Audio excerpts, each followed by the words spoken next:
at the end, yeah. Yeah, I mean, there's actually some pretty cool history. I think that Yeah. we have here. yes. I remember we used to hike up to the little rhino cave. So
Okay, we'll go ahead and get started here pretty shortly if everybody would find their seats.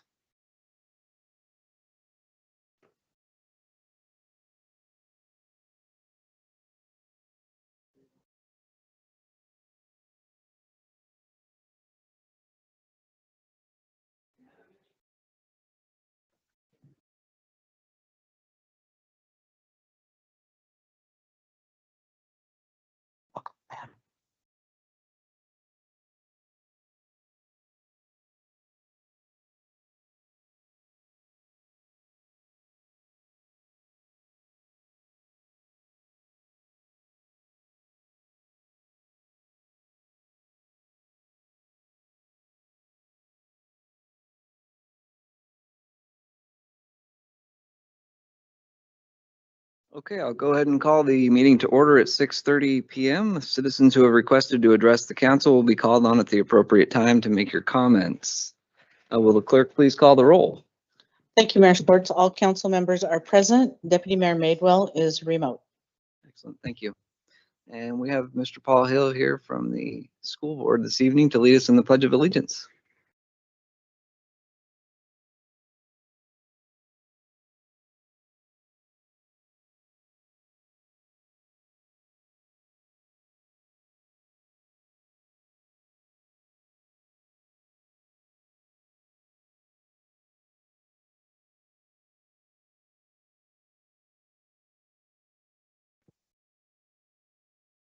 Does any council member wish to move any consent agenda items to a business item for individual discussion and vote? If not, I would accept a motion to approve the agenda. I'll make the motion to approve the agenda as presented. Second. We have a motion and a second. All those in favor? Aye. Opposed? Aye. I'm assuming that was an aye for Judy? It was. Okay, great. Motion passes. First up this evening, we have a presentation from the Downtown Moses Lake Association, Mallory Miller.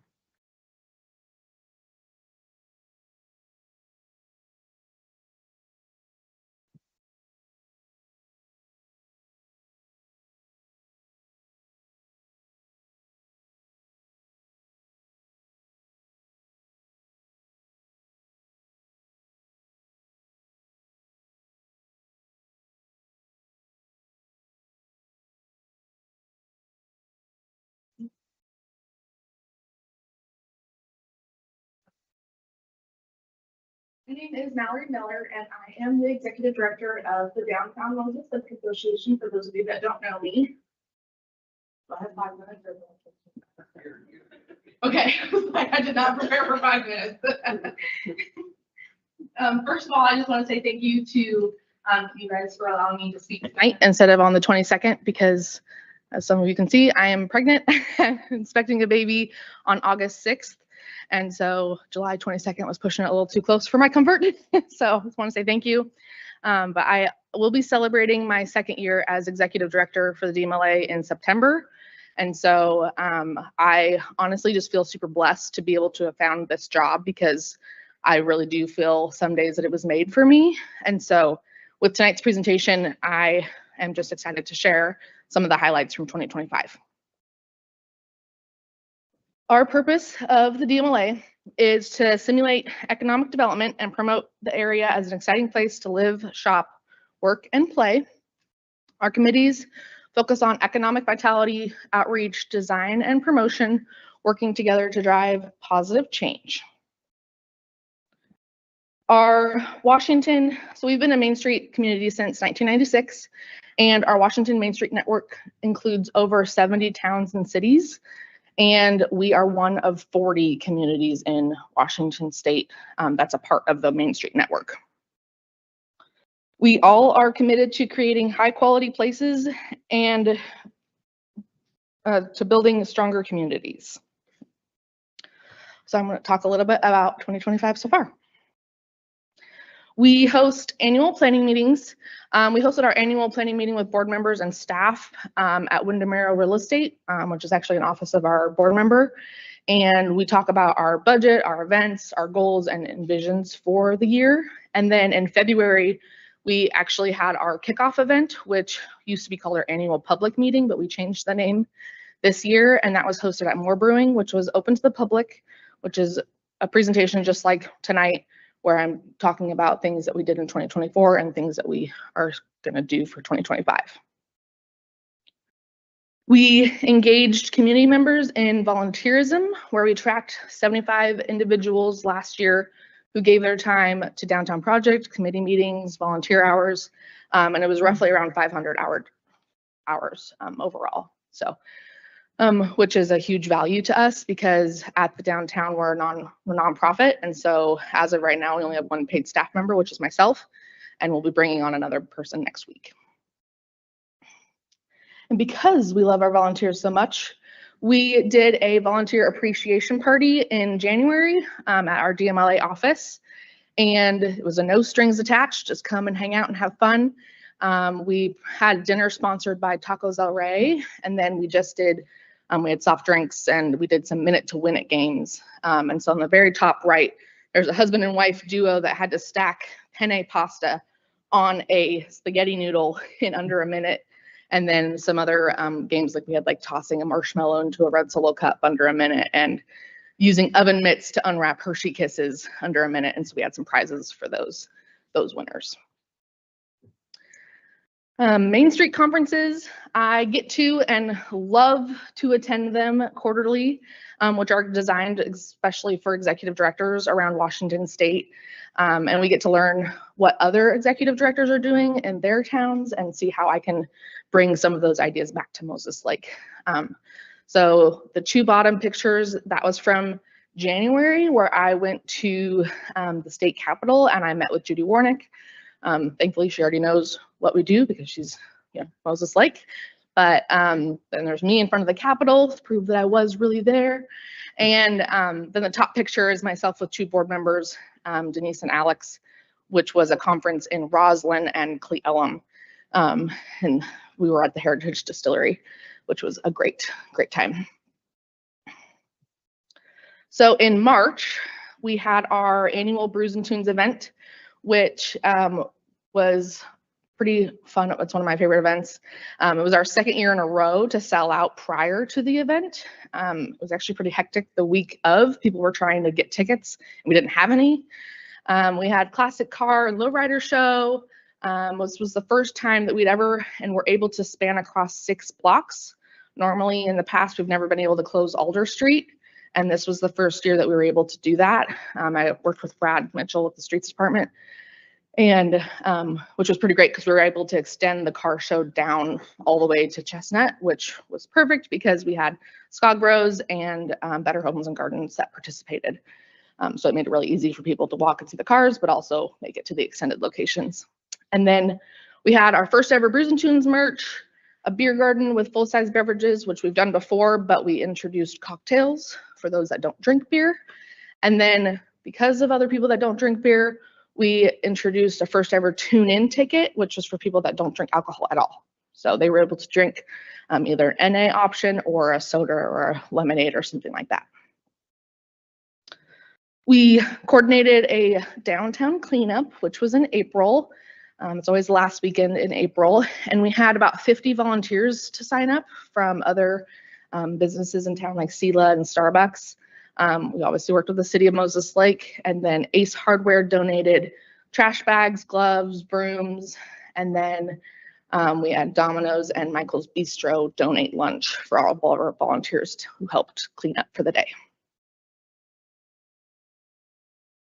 We partner with the Moses Lake School District FFA students every year who grow the flowers in their greenhouses in January, and then they come and plant them in the spring.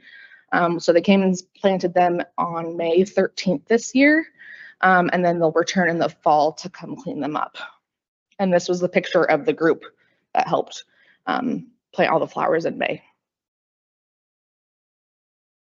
For 2025, we have 100, well, I guess in general, we have 132 flower pots throughout the downtown, but new for 2025 is that 8 of those I've categorized them as premium, which are on the 4 corners of the downtown. So on Ash, and Division.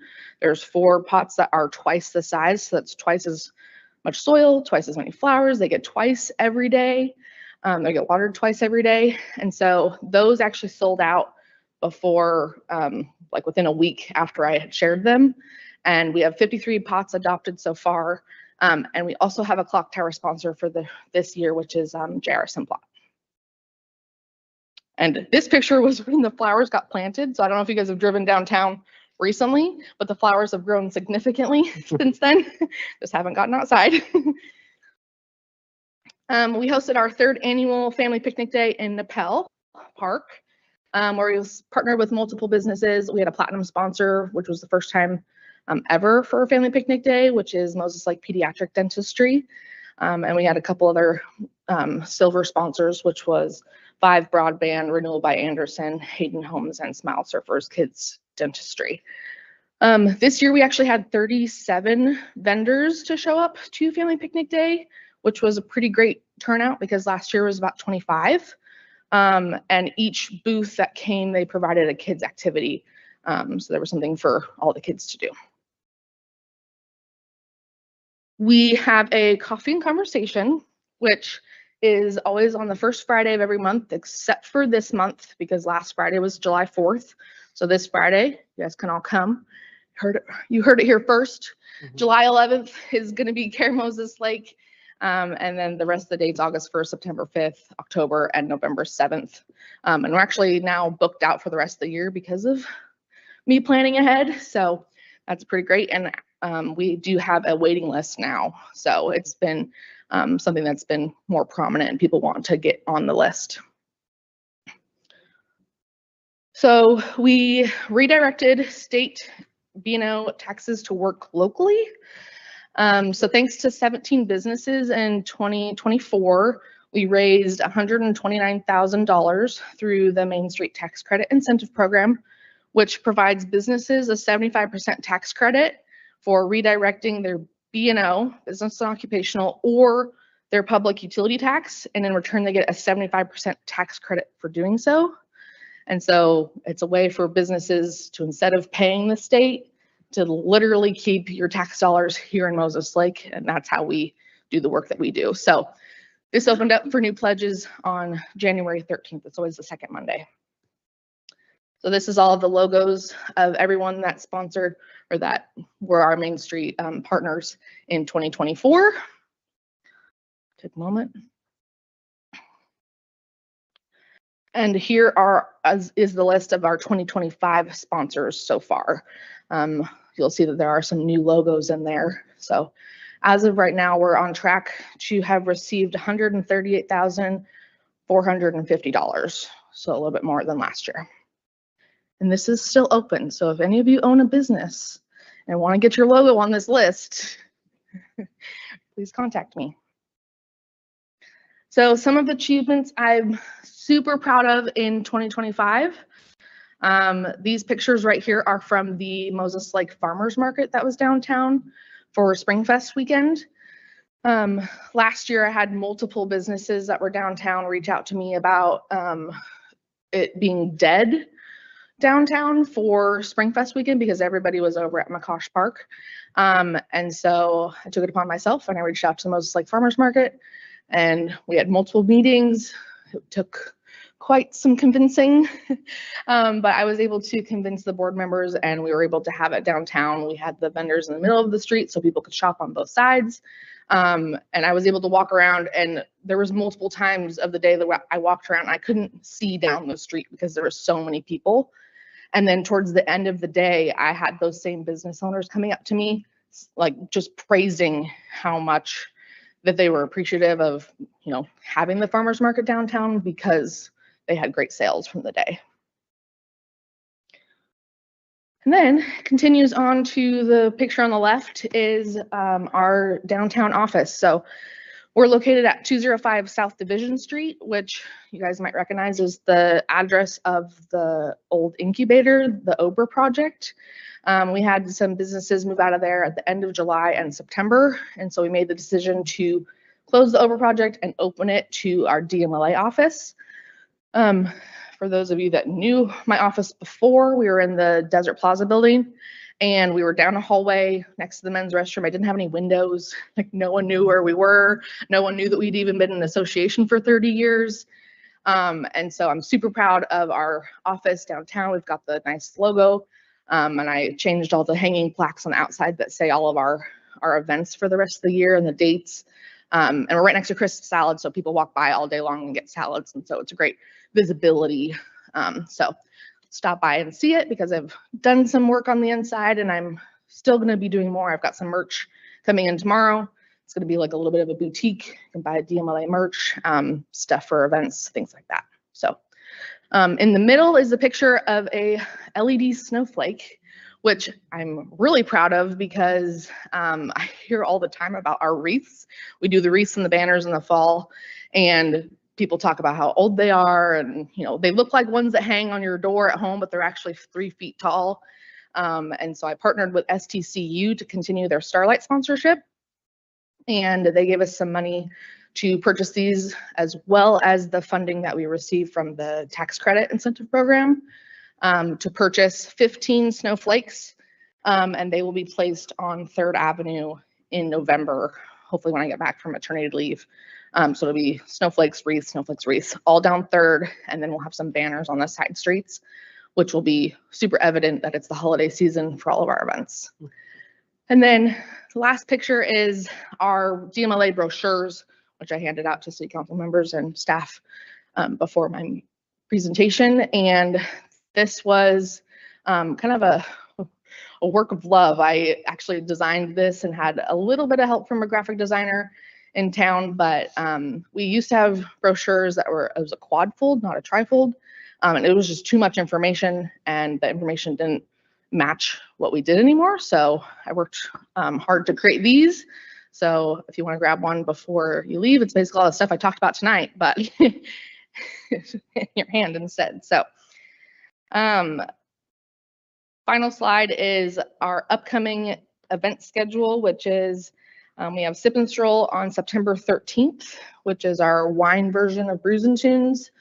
Then we have our Harvest Festival, which is the downtown trick-or-treating event on October 25th. It's from 2 to 5, but we do also do a quiet sensory hour for children with sensory needs from 1 to 2, where we don't have any music. We don't have the fire trucks doing the sirens or cars with their sirens.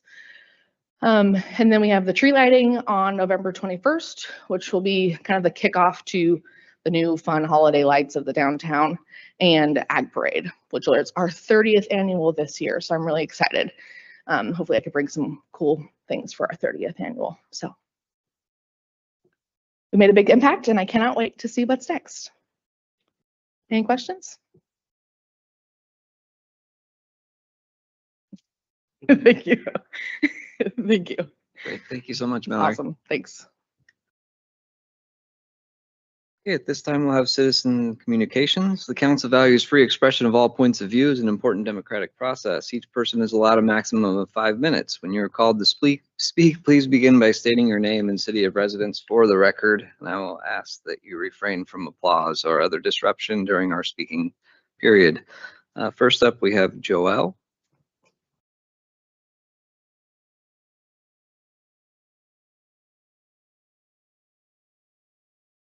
Hello, I'm Joelle, and I'm from Moses Lake. I was born and raised here and moved away for 20 years. And when my kids decided to come with me tonight for the second time, I made them come with me last time, and I thought for sure they'd be like, no way, staying with grandma. And with a very small bribe of boba, they opted to come with me. So that actually is what prompted me to say something, because they're watching, you know, and I have a really unique position that this is my second batch of kids. So I have an older child and then I have these 2 younger ones. So I have a unique, I think, way of being able to look deeper into their faces and see what they're watching when I make decisions. And a lot of my decisions in my life ultimately come from them and trying to be a good example for them.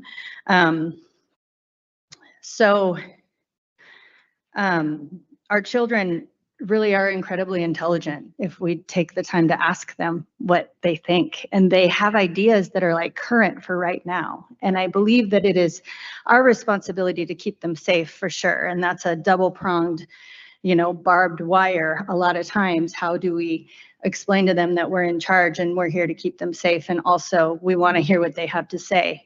And the world is moving, seems like so fast right now. And they understand so much more than we could ever imagine. I'm very privileged that my mom is able to homeschool my children. And so again, we get to look in their faces a little bit deeper on what they see when they look at us making these decisions. And I think there's so much about what we're doing today that needs to be so far outside the box. And it's really hard for even me to see what could be possible when we're trying to solve these big giant problems that are in our face and scary and terrifying. And I'm a business owner as well. And Mallory talked about being down that hall. I'm down that hall.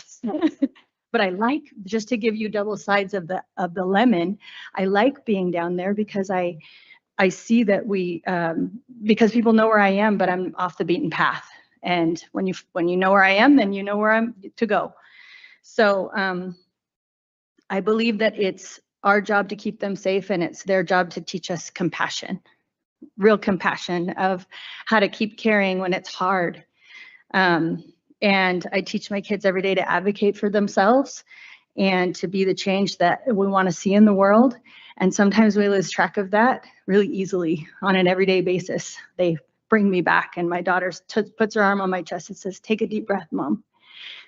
And sometimes that's all it takes to see a different side of the coin of what we could possibly do. So I just want you to join with me in the fact that they are here, and there's 3 of them here. And I don't know how common that is. This is only my second meeting. So, but I think it's really important that we embrace that. And, like, they will come back if everybody smiles at them, just because they love being social. They're homeschooled. They love getting out and seeing other people and making connections. So if you'll just join with me in that it takes a village to raise our kids and to teach them all the sides of all the coins that we could possibly give them. And we owe it to them to just keep trying. So thanks. Thank you for your thoughts. Next up, we have Stephen Glazman.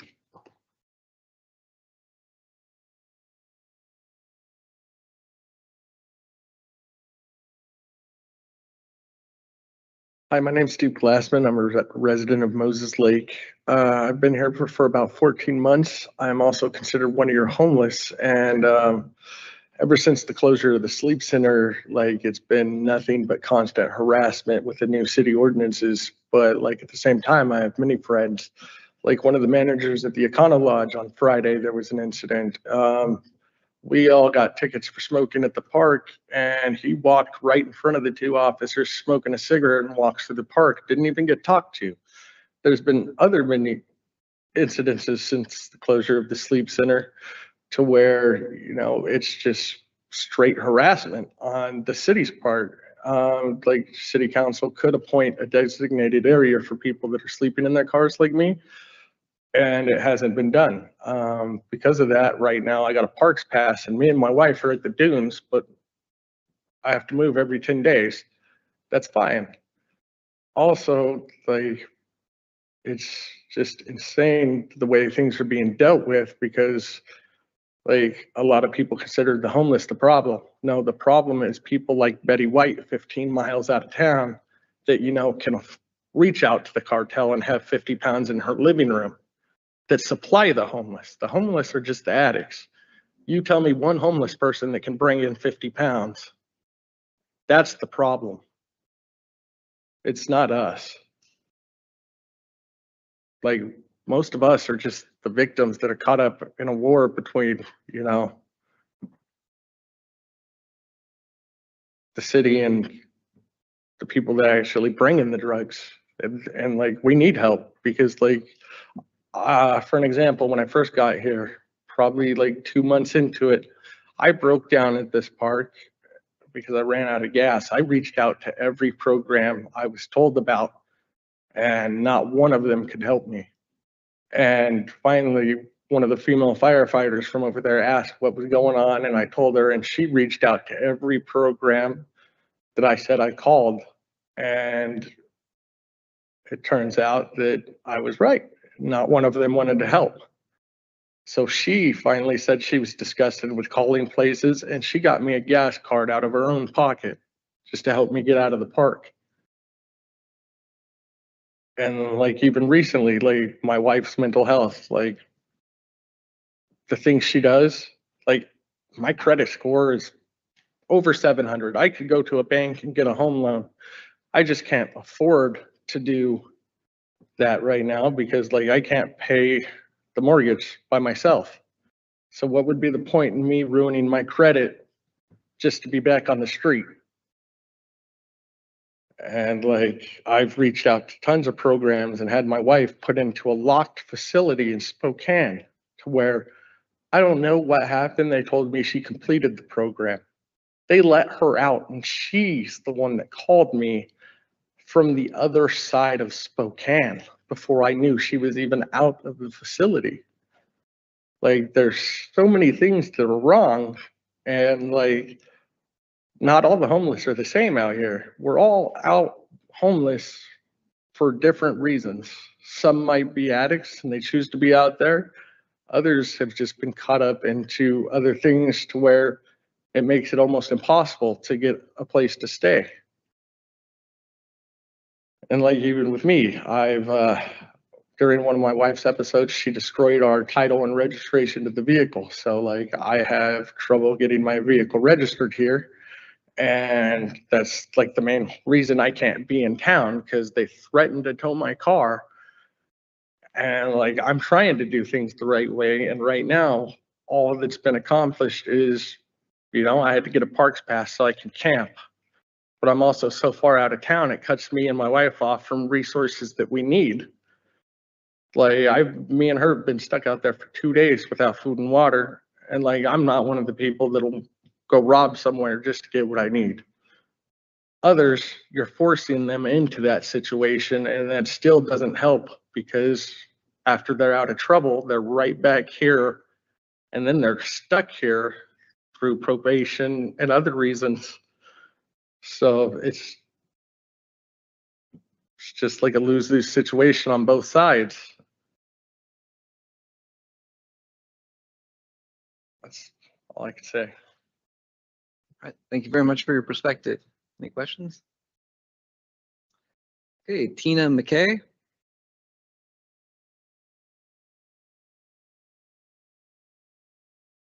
My name is Tina McKay. I'm from Kashmir, Washington. 16 months ago today, I was homeless on the streets of Moses Lake. I was a drug addict. I was a drug dealer. I was distributing drugs that are killing our people, our children, our sisters, our brothers, parents, teachers. I was thankfully being watched by Drug Task Force, and I was arrested and taken to jail. I was given the opportunity through the courts to either attend a treatment facility or go to an inpatient treatment facility or go to prison. I chose to sign up for a 91-day treatment facility in Spokane, Washington. I had 2 obstacles in my way. I own 2 dogs. I reached out to churches. I reached out to pet stores, humane societies, everybody I knew, and I had nowhere to take my pets. And so I chose to put my dogs in the car, pack my bags, and I was going on the run.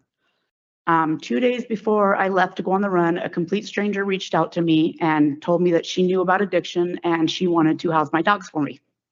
I let her house my dogs, and I checked myself into a 91-day treatment facility program. When I got there, I started talking to counselors and everything about different avenues that people that are addicted to drugs could do. I don't know. I mean, I see a lot of homeless people and a lot of just addicts in general have dogs, and those are the only things that they have as their pets. I know for myself and a lot of people I know, we're not willing to walk away from them. We're not willing to give them up. I started working with a counselor, and I noticed, and we found that there's only one facility in the whole of the United States that houses pets for addicts seeking drug addiction or mental health treatment. Last June, I was released from the Spokane treatment facility, and I immediately went to work opening a facility. I'm now the owner of a nonprofit organization named Rough Recovery. And what I do is I house pets for people seeking mental health or drug addiction treatment. So if somebody has pets and they want treatment and they have nowhere to take their dogs, I'm simply just removing an obstacle out of their path. People tell me, you know, you're saving lives. I don't believe that I'm saving lives. Like I said, I'm just removing an obstacle out of someone's path so they can save their own life. I am a very small facility in Kashmere, Washington. Just this last week alone, I've turned down 3 dogs from Moses Lake. I've turned down 2 dogs from King County. I've turned down 2 dogs from Okanagan County and a couple dogs out of Chelan County. I can only take a certain amount of dogs. You know what I mean? About a week and a half after I opened, I was full immediately. I've been able to aid 6 people go through treatment already.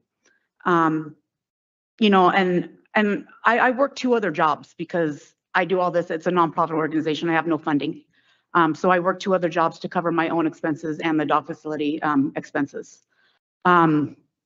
Basically, I just want to let people know that for some people, you think that it is just a dog, you know.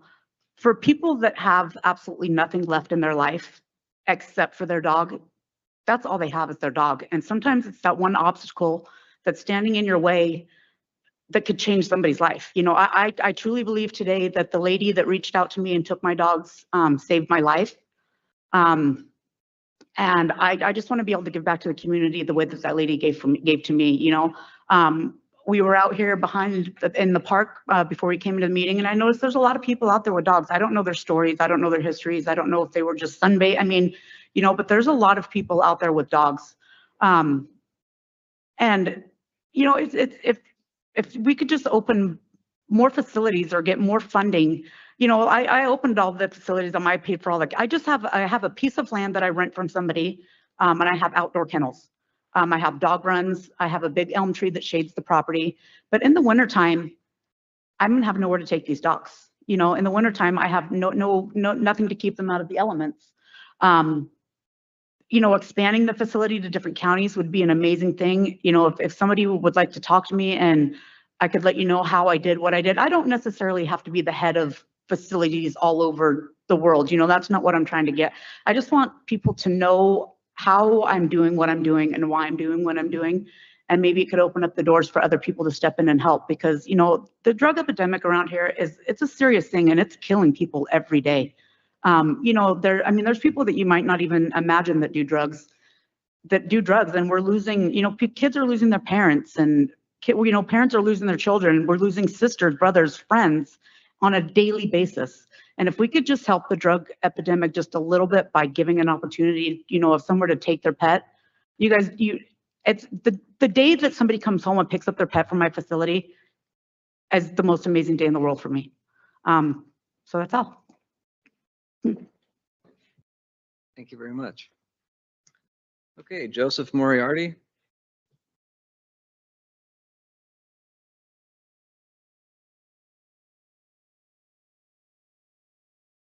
Joseph Moriarty, Moses Lake. Thank you for the opportunity again to share about what's happening. And I want to thank a few people. I'm grateful that Tina could make it. I reached out to her, I think it was a week and a half ago. And I mentioned about the challenges that we are facing here locally. And I invited her to come and speak tonight, because it would be one more less excuse for someone to get into the program that's needed. So thank you for coming. I also want to thank Mallory Miller and her assistance with some of our cleanup efforts. She's been instrumental in kind of holding on to some supplies that we use often. And she's gone out of her way just to kind of make us feel comfortable and that we're contributing. So I want to thank her as well. Lighthouse Ministries in Wenatchee is facing their own challenges when it comes to their day center. But Pastor Sean is very close, and he wants to help Moses Lake, whether it be sending some ambassadors to help those that are struggling, or just to kind of enhance their program. And so he asked me to share that with you tonight, and that they're very interested in helping, and for multitudes of reasons. Quite a few people from Moses Lake that struggled with addiction have ended up in Wenatchee, and they have found their way to the Lighthouse Ministries. And so they seem to be the ones that are inspired to want to come back. And that's what I wanted to share with you. With the different opportunities looking forward, I'm looking forward to the PFD regulations and see who can qualify for some of those resources. And I'd also like to encourage others in the community to make time if they're interested to volunteer. And they could feel free to contact Jacobs Well Outreach through our Facebook page. If not, approach me directly. Is there any questions? I don't think so. Thank you, Joe. Great, thank you. Next, we have Mr. Matt Pollock.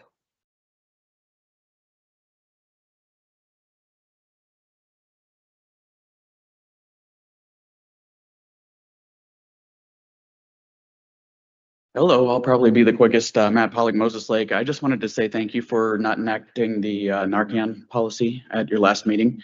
It's important to me to recognize when things happen that are good for the community, and keeping Narcan available for everybody who needs it is definitely important. So thank you for not taking action on that one item. Okay, thanks. Thank you, Matt. And last but not least, Ms. Pamela Ackerman.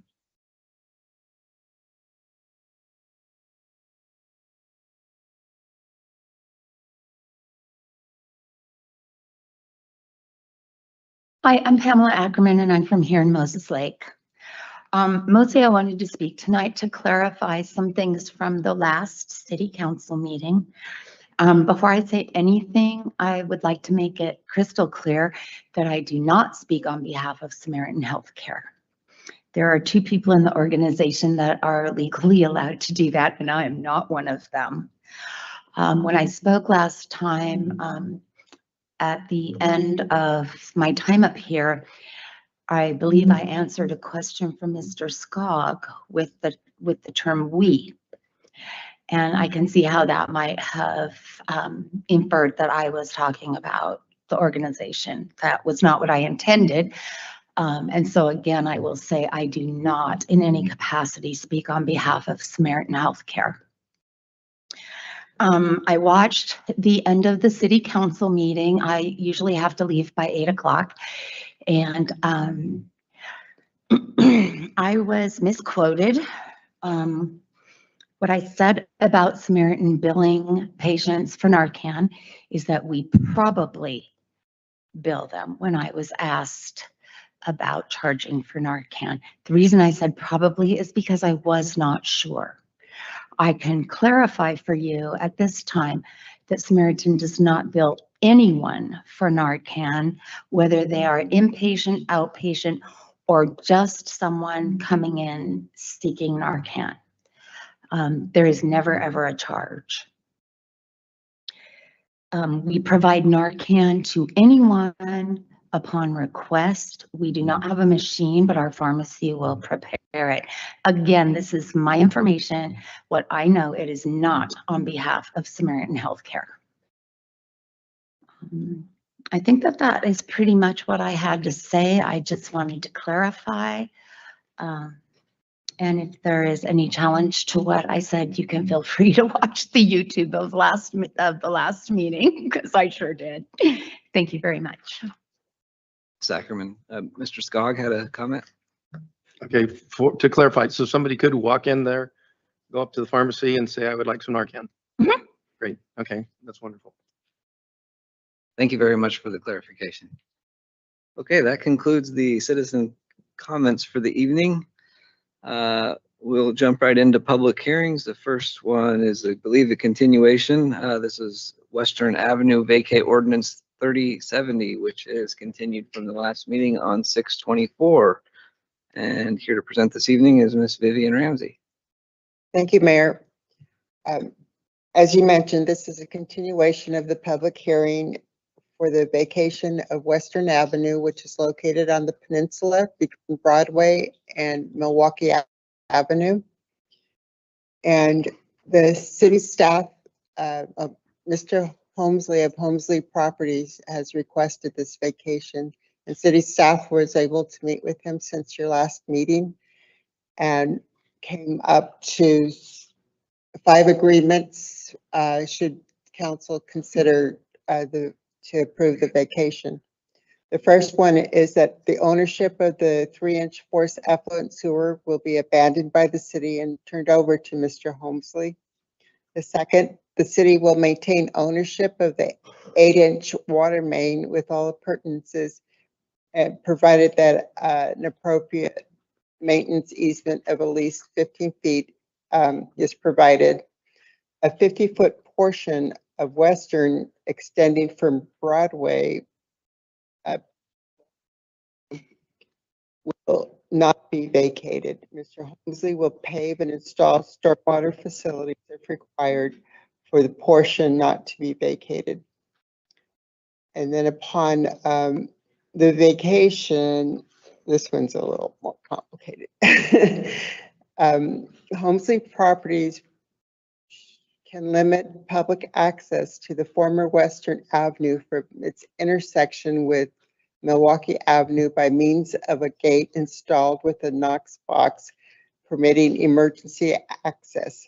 Notwithstanding the vacation of Western Avenue, the city of Moses Lake reserves the right upon 2 business days advance written notice to Holmesley Properties and its successors to use the former Western Avenue as a public vehicular thoroughfare for special events such as festivals, parades, and ceremonies until an alternate means of access to the Gulfin Eccles subdivision is provided.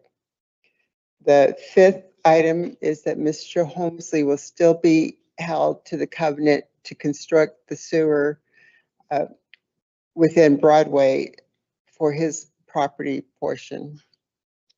And with that, I'll turn it back to council for the hearing. Great, thank you, Vivian. Okay, I'll go ahead and open the hearing. Is there anybody who wishes to testify on this matter?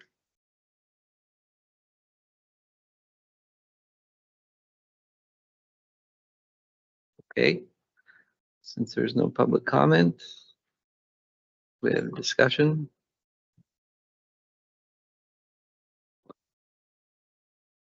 The options are. Yeah, I have a couple questions, maybe Howard or Mr. Holmesley, if you don't mind. Yeah, Howard, if you wouldn't mind. Is this okay? In a public hearing? Pretty sure, for me to ask yes. questions? Okay. You know, all these rules. Just a question, are you gating off both ends or No, just one end? just one end. Okay. And is there And- any, oh, sorry, go ahead. There's no guarantee that we're going to do that. We're just being given the right. Okay, okay. And if that does happen, is there any leeway for, I guess I'm trying to understand the 2-day written notice that the city would have to give you to request that you open the gate. And if we gave you notice, do you still have the opportunity to say no? Or The way I'm I putting you on the understand. spot. I'm sorry, You're Howard. fine. You're fine. The way I understand the language is I would be required to, and that's my understanding of it. Attorneys have written it. And it says 2 days written notice, which I take to mean an email. Okay. I live 10 minutes away. Right. Hey, Howard, we forgot to ask, go open your gate. Oh, okay. Okay. Yeah. We'll always be good neighbors. Good. Thank you. Yeah. Anything else? Yeah, Councilmember Myers. I was just gonna say that I'm not a big fan of blocking it off for access. I know we've had a lot of people asking for travel through that area, and from what I've been told, Milwaukee is not a viable option just because of the setbacks. I'm just trying to make connectivity. Understand. I can maybe provide some clarification. The width of Milwaukee and it not being a viable option is only comes into play at some future date if the city chose to improve Milwaukee. As it currently exists, Milwaukee and Western, in my opinion, Milwaukee has always been in better condition. My business, we have 20, 25 vehicles that make multiple trips in and out every day. And particularly if we're making a left-hand turn from Broadway onto Broadway going west, we circle around and go down Milwaukee because it's a better road and it doesn't have that DOT placed crosswalk barrier in the middle of the street. So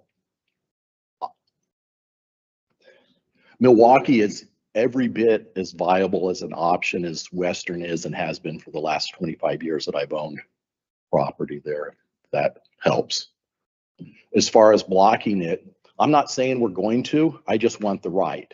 It is going to become private property. We are paying for it, and we have weekly occurrences of, let's call it prowling, where people come in from that end, prowl through the dumpsters, steal things out of the trailers, vandalize the vehicles. I think Little Chiefs gets catalytic converters stolen 2 or 3 times a month. And the best I can tell with security cameras and so forth is people enter and exit from that area. And just as a matter of prudence, it would be nice to be able to block that end off and stop that traffic. Okay, thank you. Yeah, you're welcome. Mr. Skog? I can remember when Harry Masto was down there with onions and Norm Hansen was down there. And that's pretty much been a goofy area. I'm excited that somebody can have the foresight and the vision to try and do something there.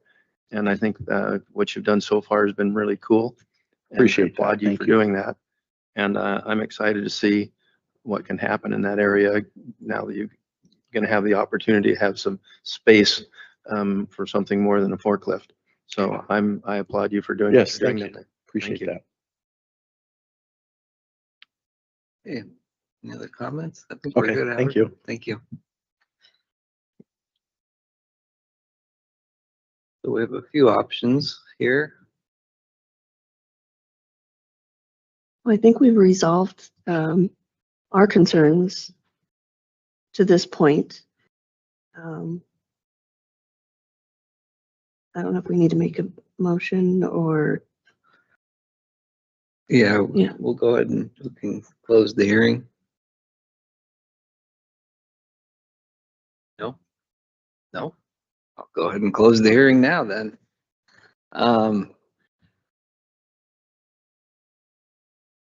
What would be the desired next step here?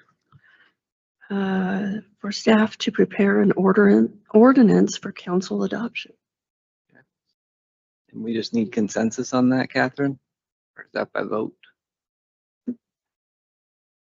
A formal What? motion? A Okay, formal motion? I move that the staff prepare an ordinance for council consideration regarding the vacation of Western Avenue. I'll second. we have a motion and a second. All those in favor? Aye. Opposed? Aye. Judy, was that an aye for? Yes, please. Okay. Motion passes unanimously. So I believe the staff will bring back an ordinance promptly. Yeah, I'd like to aim for August 26th city council meeting. August 26th. Okay. All right. Thank you, Howard. Item number 2 is abandoned surplus Big Bend College water and sewer main resolution 4014, and that is presented by Lee Ramsey this evening. I was gonna say that's way better off. Not Brian, sorry, Mayor. So we are here tonight to recommend that we adopt a resolution to abandon some water main and sewer main and release easements out at Big Bend Community College. Big Bend was constructing their new quad on top of existing infrastructure. Through research, we discovered that the sewer main is a dead end that was serving only Big Bend Community College, and that the water main, actually, they installed a new one and they've properly abandoned the previous one. So we're requesting that you move forward with abandoning and we deed it over to Big Bend.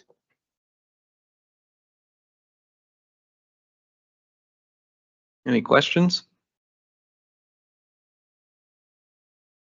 Okay, I guess we have a Yeah. hearing on this as well, so I'll go ahead and open the hearing and accept any public testimony if there is any. Okay, I'll go ahead and close the hearing. This time I'd accept the motion.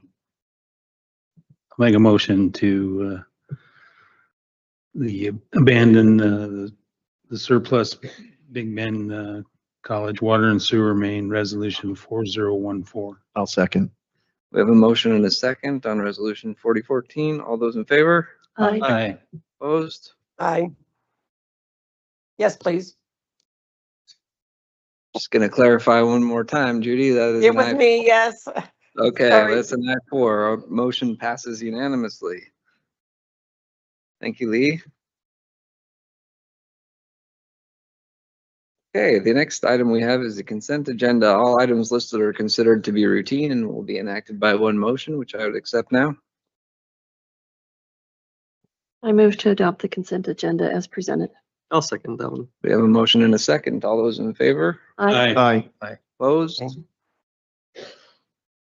Motion passes. Okay, moving right into old business, item number 4, which is the sleep, sit, lie, camping and shopping cart regulations ordinance 3072, which will be presented by Chief Dave Sands. Yeah, Mayor and Council, this is the second touch on this, or these new codes or changes to the codes. Additionally, added a shopping cart ordinance that was requested the last time. A map is attached. If you have any questions, I'm available.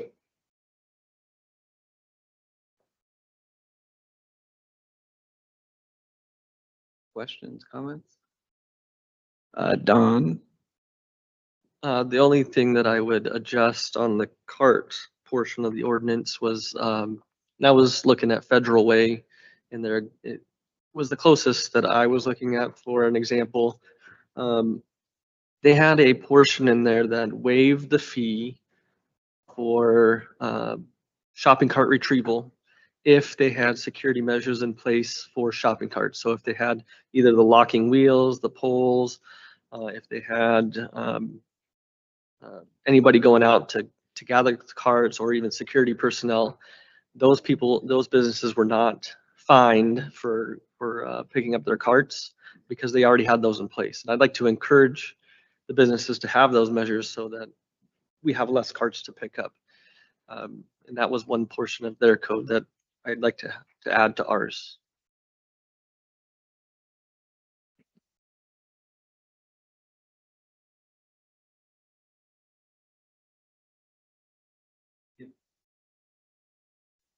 Deanna? I was going to point that out as well, that I don't really like the idea of fining the companies or the businesses if somebody's taking their cart. So whatever we could do to kind of neutralize that against the businesses. Mr. Lombardi? Just quick question for you. Did you, before these regulations were drawn up on the cart, did you go and speak to the different retailers, what their thoughts were on it? On the carts specifically? I'm sorry, I missed that part. Well, you have, like, as far as regulations, 8.06.030, and then also going into 4.0 as far as the civil enforcement. Did you kind of discuss that with them at all? I did not, but I did not write this, the shopping cart ordinance. Okay, was it already in there, or is this something new in our code? Because it looks like it was in the code when I was going over it. I will defer. Catherine? Are you talking about the shopping cart ordinance? Yeah. No, it was not in our code. Okay, because some of the ordinances as we move forward already are in there, Correct. right? Okay. Yeah. So I was kind of under the impression that a number of these were going to be new, but a lot of them aren't, but you answered my question. So I agree with the consensus on the council as far as the finding goes. To a certain extent, it almost feels like the graffiti issue, where they're the victim, they get their shopping cart stolen, and then they pay the fine if they don't pick it up in a certain point. I'm not saying that that was the intent or that's the exact comparison, but it feels like that. The second thing is that when I spoke to one big retailer and I said, would you be open to a program where a nonprofit went and picked them up and brought them back for, let's say, $20 per cart? They were not interested in at all. So that's my only contention here is I'm curious to hear what they have to say as part of the solution. Because some of them want to pick up their own shopping carts. Now, obviously, if we have a number of them that are laying out there for a week or so, that's way too long. But I would have liked to have seen some interaction with the retailers. That's my So, thoughts on that. Mayor, just to clarify, I believe staff was instructed to bring back the draft ordinance. I did prepare the one before you and also one that was identical to Federal Ways. So either one of those can be considered by the council. We did not take the additional step of contacting the affected businesses, but if that is something that council would like staff to do, we can do that and bring the results of that survey back to council. Mr. Myers.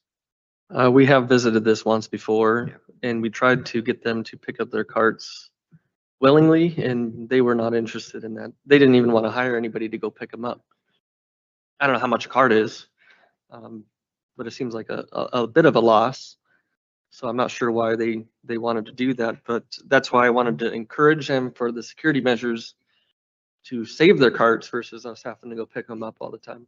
I agree with you, Donna. It is a conundrum. Yeah. Because from the ones that just have the regular set of wheels versus the ones that have the locks, you're looking at $200 plus for them. And I'm flabbergasted as to what the thought was. That's why I was curious as far as what has anything changed since that time, but there's no question we have to do something about it. So, I'm glad that we're moving in the right direction here. Yeah, I think I'm gonna jump in real quick, Mark, but believe Safeway now has the wheel locks. I know that Ross Dress for Less does, because I put them in, but I think there are maybe a couple other retailers also that have.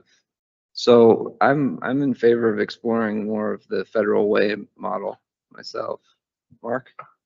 That was my comment, was the Federal Way done. That was a good idea and to bring it up that way. However, I would kind of bridge this same thing, thinking to the same problem we had with some of these large retailers. Given that Home Depot was not wanting to play nicely with us when we would make an arrest on something being just wanted their stuff back. They didn't want to prosecute. So I mean, that's a message that isn't necessarily in our best interest as a community. If somebody is caught with theft, they just want the stuff back and don't want to make the penalty. And I think that's the same problem. If they help with the process, meaning the wheel locks or they get their carts within a period of time or whatever it is, great. But I think if they don't want to, if they want to take the stand that not my problem, then I think it is a problem for everybody else. So that's where I sit on it. So I think the Federal Way, at least marriage in there would be good. Councilmember Martinez? In response to what has changed, you commented clearly that stuff has changed. Safeway has their carts with the little thingy, and I actually thought that was maybe fake, and yeah, no, and I didn't try to take one. I tried to steal my weekly cart. Right. They wouldn't. Right. But I was there shopping and somebody did try to go through the door and I said, oh, those do work. And she said, yeah, all of them do. So anyway, so we've had this conversation a couple of times. Things have changed. Some of the businesses are doing better about keeping track of their carts. So I think I don't think we need to readdress it again with business. They know where we've been and where we're headed, so. I think some outreach, at least letting them know it's been in it. Well, that we're probably passing the ordinance, yeah. Yeah. I think some of the conversations were like, 3-4 years ago, and I don't know if maybe their attitude has changed toward that. That was my only concern. I just hate for us to approve this and then we have citizen comment coming in from them that, why didn't you speak to us? So that was my only concern. Okay, and then we do have a zone identified, I believe, for the sleep, sit, lie. Yes, I think And 2 zones. I just did want to make note, I received some correspondence from the Chamber of Commerce regarding a survey that they conducted on this ordinance. And I believe they've identified a map that is somewhat larger than what we had explored previously. So I would assume, however, there's a concern about enforcement and how yeah. large of an area that can be enforced at one time. Yes, and I think the watering down, I mean, if we need to come back and expand the zone, I'm all for it. But we tried to encompass the areas that we've found to be problematic. Certainly I think what traditionally has been called the downtown of Moses Lake is fully covered all the way to essentially Highway 17. We did bring in part of Stratford Road. Certainly we can expand that if you so choose, and that's part of Division. And then in the other zone, which was, I can't remember, the commercial residential, we tried to take in some of that property that abuts it so that they're not just, people aren't just wandering into neighborhoods immediately adjacent and sitting. So certainly open to suggestions if you want it increased. Sure, and just to clarify, this doesn't prohibit people from sitting, sleeping, lying in our parks during parks open hours, correct? Correct, and I know that the map makes it look like essentially that's just the zone, and that's why you have the description that specifically relates to both sides of the street. Okay. And then I guess I would encourage, based on the comments earlier, that the enforcement be as consistent as possible, but of course that's nuts and bolts, so. Councilmember Martinez? I'm looking at this map and of course it cuts it off. So I'm curious about the neighborhoods past that marina. And then of course all the neighborhoods to the south, I guess that would be of, this zone.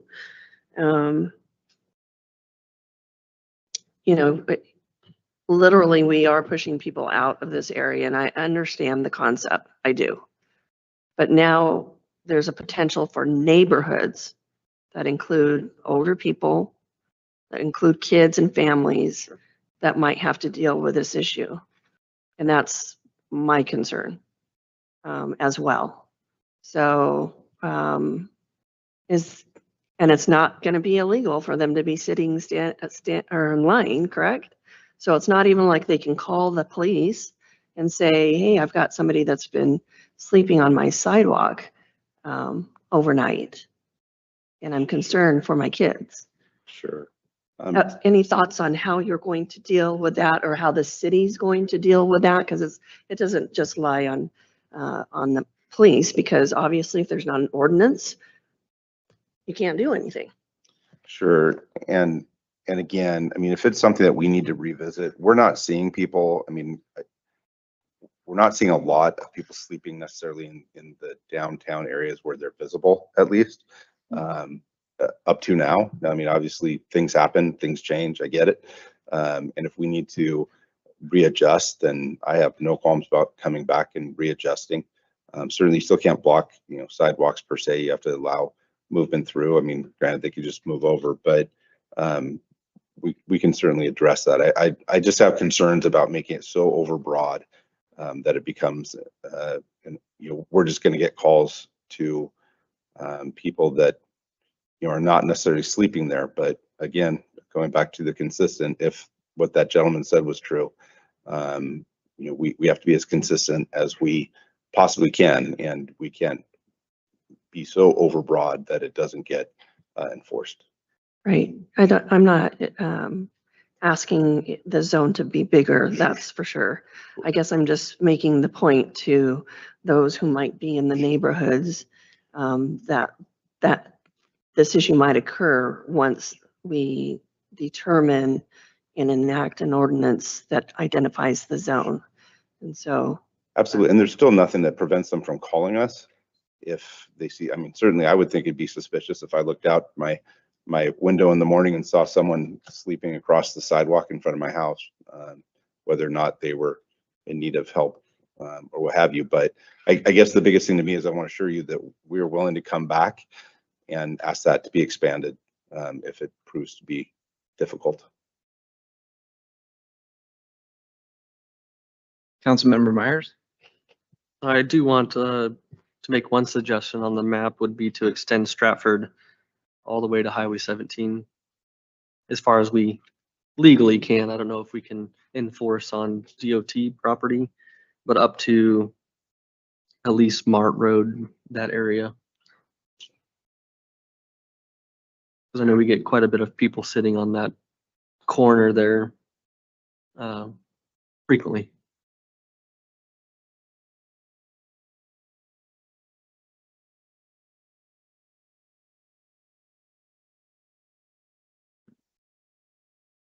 Is there council consensus on that?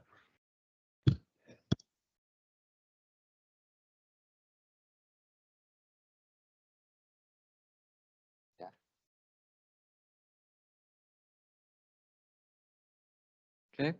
Is there any other expansion or any other concerns about the map so that we can try to flush it with one fell swoop?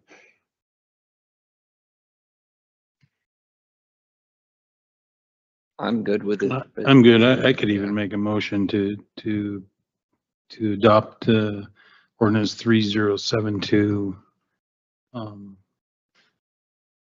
as presented with the expanded Stratford Road up to SR 17. Clarify the shopping cart, the federal way model. Oh, and then also with the shopping cart portion to reflect those changes we talked about with Federal Way to help the businesses with their cooperation. Yes, sir. I recommend that we come back on the 22nd with the precise language, so we're not, because I'm not sure we're all clear on what that is. Yeah. But we could just put this on the consent agenda for July 22nd.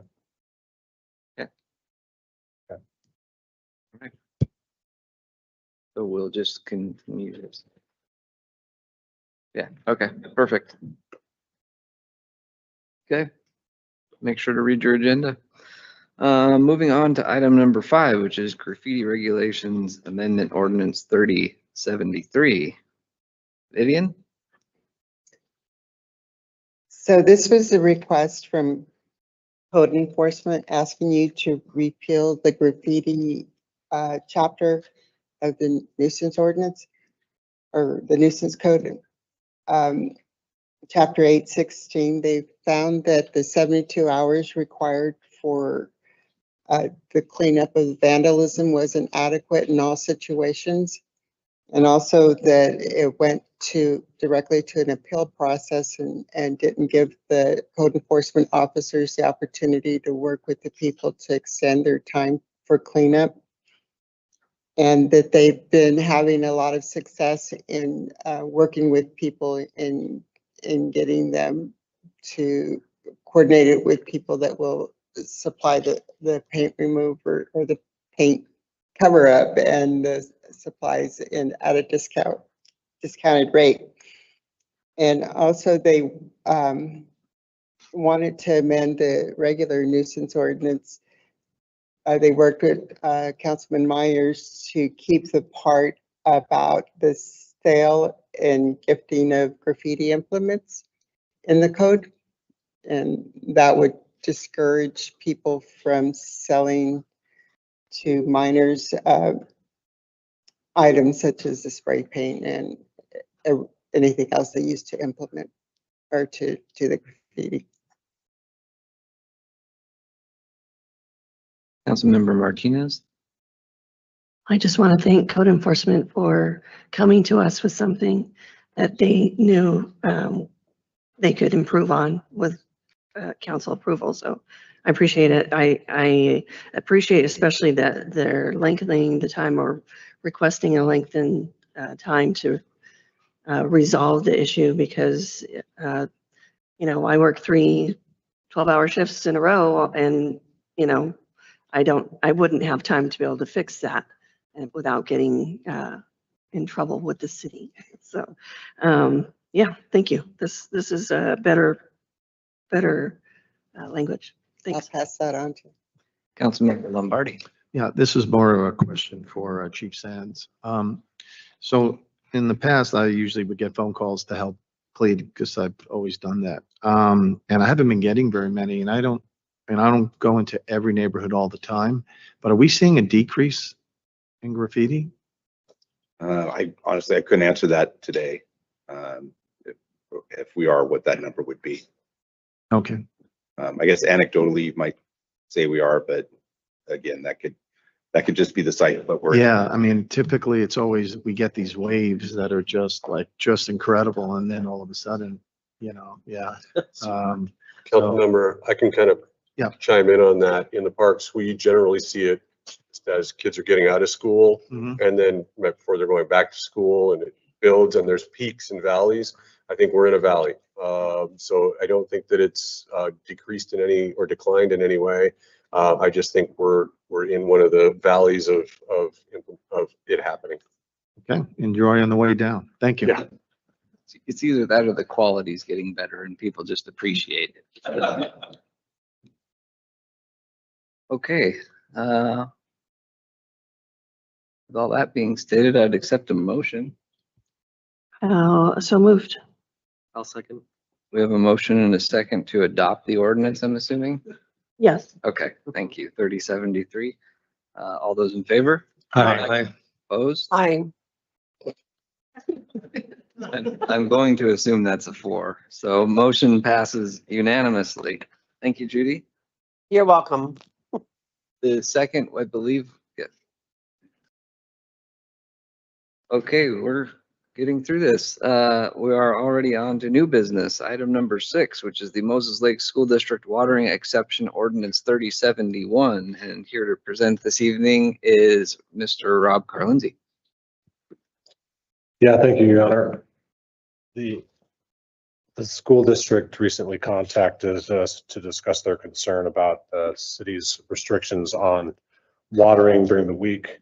They're worried that their grass fields that are owned by taxpayers are going to suffer, if not die, if they can't water more often.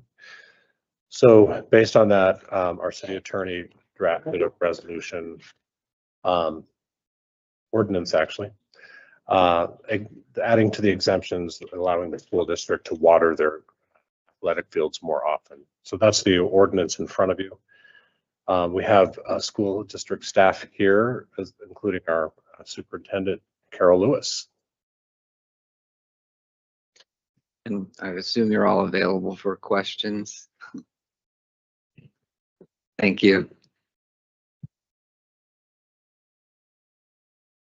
Okay, actually, if you wouldn't mind just providing some background of the concerns from the school district. So we have many fields that are used by the community, including the city. We have an agreement with the city, and those fields are dying because we're just not able to water them enough under the current restrictions that we have throughout our city. Okay. And I guess I would ask, is there any science applied thus far to how much additional water would be required for these various properties? In many cases, it's about twice as much. So when we look at what we used to be able to do, we were able to run most of our zones, regular grass zones, for about 60 minutes total in a day. And now, just because of the way the time restrictions on the cycles go, we can only get to maybe 30 minutes per zone every other day. And in some of the larger areas, it's every 4 days because we've just run out of time with the current restrictions. Okay, so some of it is your own infrastructure being able to apply the amount of water you need in the amount of time that we're giving you. That's really what's going on here. Yes. Okay. And just the sheer size of the fields is just limiting, because you can't obviously have pumps that are going to pump out, across all of those zones, 20 or 30 zones at the same time. I might have some more questions, but Deanna? Yeah, thank you for bringing this to us. For clarification, it might not be a question for you, Carol, but for clarification, this emergency ordinance or part of the emergency language is that it's for the athletic fields only for right now. Is that correct? Yes, okay. Yeah. Yeah. If you look at F, the exemption, that's what it says. Okay, thank you. I know I've talked to Rob about this, and I talked to actually your school board member, Paul Hill. Excuse me. I apologize. I don't know your guys' names, but about connecting with Columbia Basin Conservation District to do an assessment. They, from my understanding, this is exactly in their wheelhouse to do school districts, residential, all of those types. So Yeah, and we can certainly connect with them again. That had been done in the past, and they had provided some suggestions that were applied. But we'd certainly be open to connecting with them again to see if they have any other additional suggestions.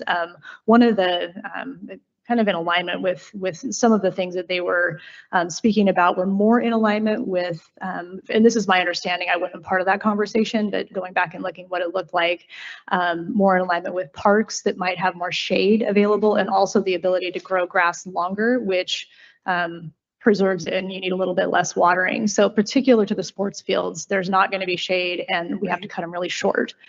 So that's a little bit of a barrier, but we'd be happy to reach back out to them. Sure.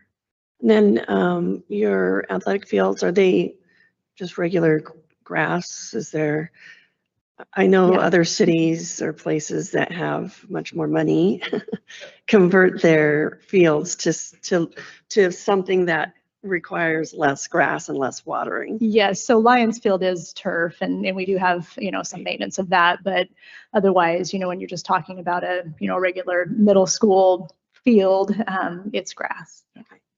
So I guess that, sorry to continue this conversation, but so that leads me to ask, have you identified which fields? Because I was thinking, the high school campus. Are you talking about other athletic fields? Yes, there are many fields that are used throughout the city by both us and the city at all of our schools, at some of our elementary schools, middle schools, and high schools. Okay. All right. Thank you. Deputy Mayor Madewell? I have a couple of questions. One, do you water during the day? No, we have been watering according to the city's restrictions from 8 p.m. to 10 a.m. We would like to water past that, but we're not able to at this point. Okay, so you're watering at night? Yes. Okay, that was my question. Thank you. Thank you, Judy. Mr. Skog? I think it's important for us to realize that the people in the school district who are paying taxes and the people in the city who are paying taxes are the same people. I don't think that, so it's not a school asset, it's a city asset. And I think I'm kind of getting embarrassed at all the dead grass I'm seeing. And I know it seems like we have a water shortage, but I think for some of these public entities, they need to do what they need to do. And I don't think we should prevent them from doing that. I also think that the tier system needs to be examined. And I know Doug had talked about having a whole lot of sprinklers on 1 meter and getting penalized. I'd like to see that tier system be more equitable and be based on the square footage of how many square feet is that meter servicing, rather than how many gallons goes through that meter. Bottom line of it is that if we take tax dollars that could be from school stuff to here, it's all coming out of the same pocket.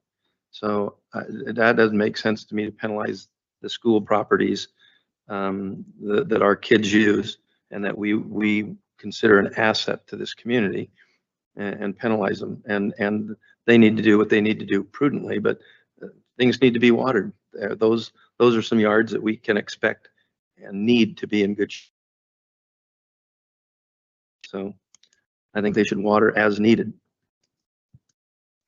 And don't worry, we are going to be very prudent with all of our resources.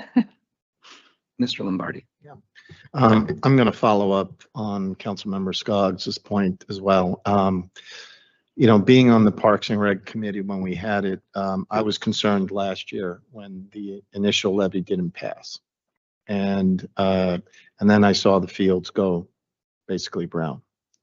And so, you know, I look at it just like Councilmember Scoggs does, is that this is, when we look at our maps as far as city parks and so forth, the schoolyards and the school are actually considered part of that. Mm-hmm. You've been highlighting that a few times up Yes. there, right?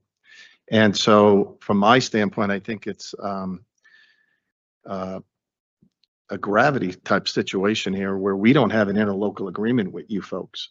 You know, we tend to look at the city and the school district as two separate entities. I'm sorry, did you say we don't have an agreement? Do we have one? We do, yes. Okay. And where does it talk about the tier rate then? Is that part of it? That's not addressed in that agreement. The tiered rate is not addressed in that Okay. agreement. Is that correct? So, Yes. our interlocal agreement is basically just an agreement for the shared use of facilities.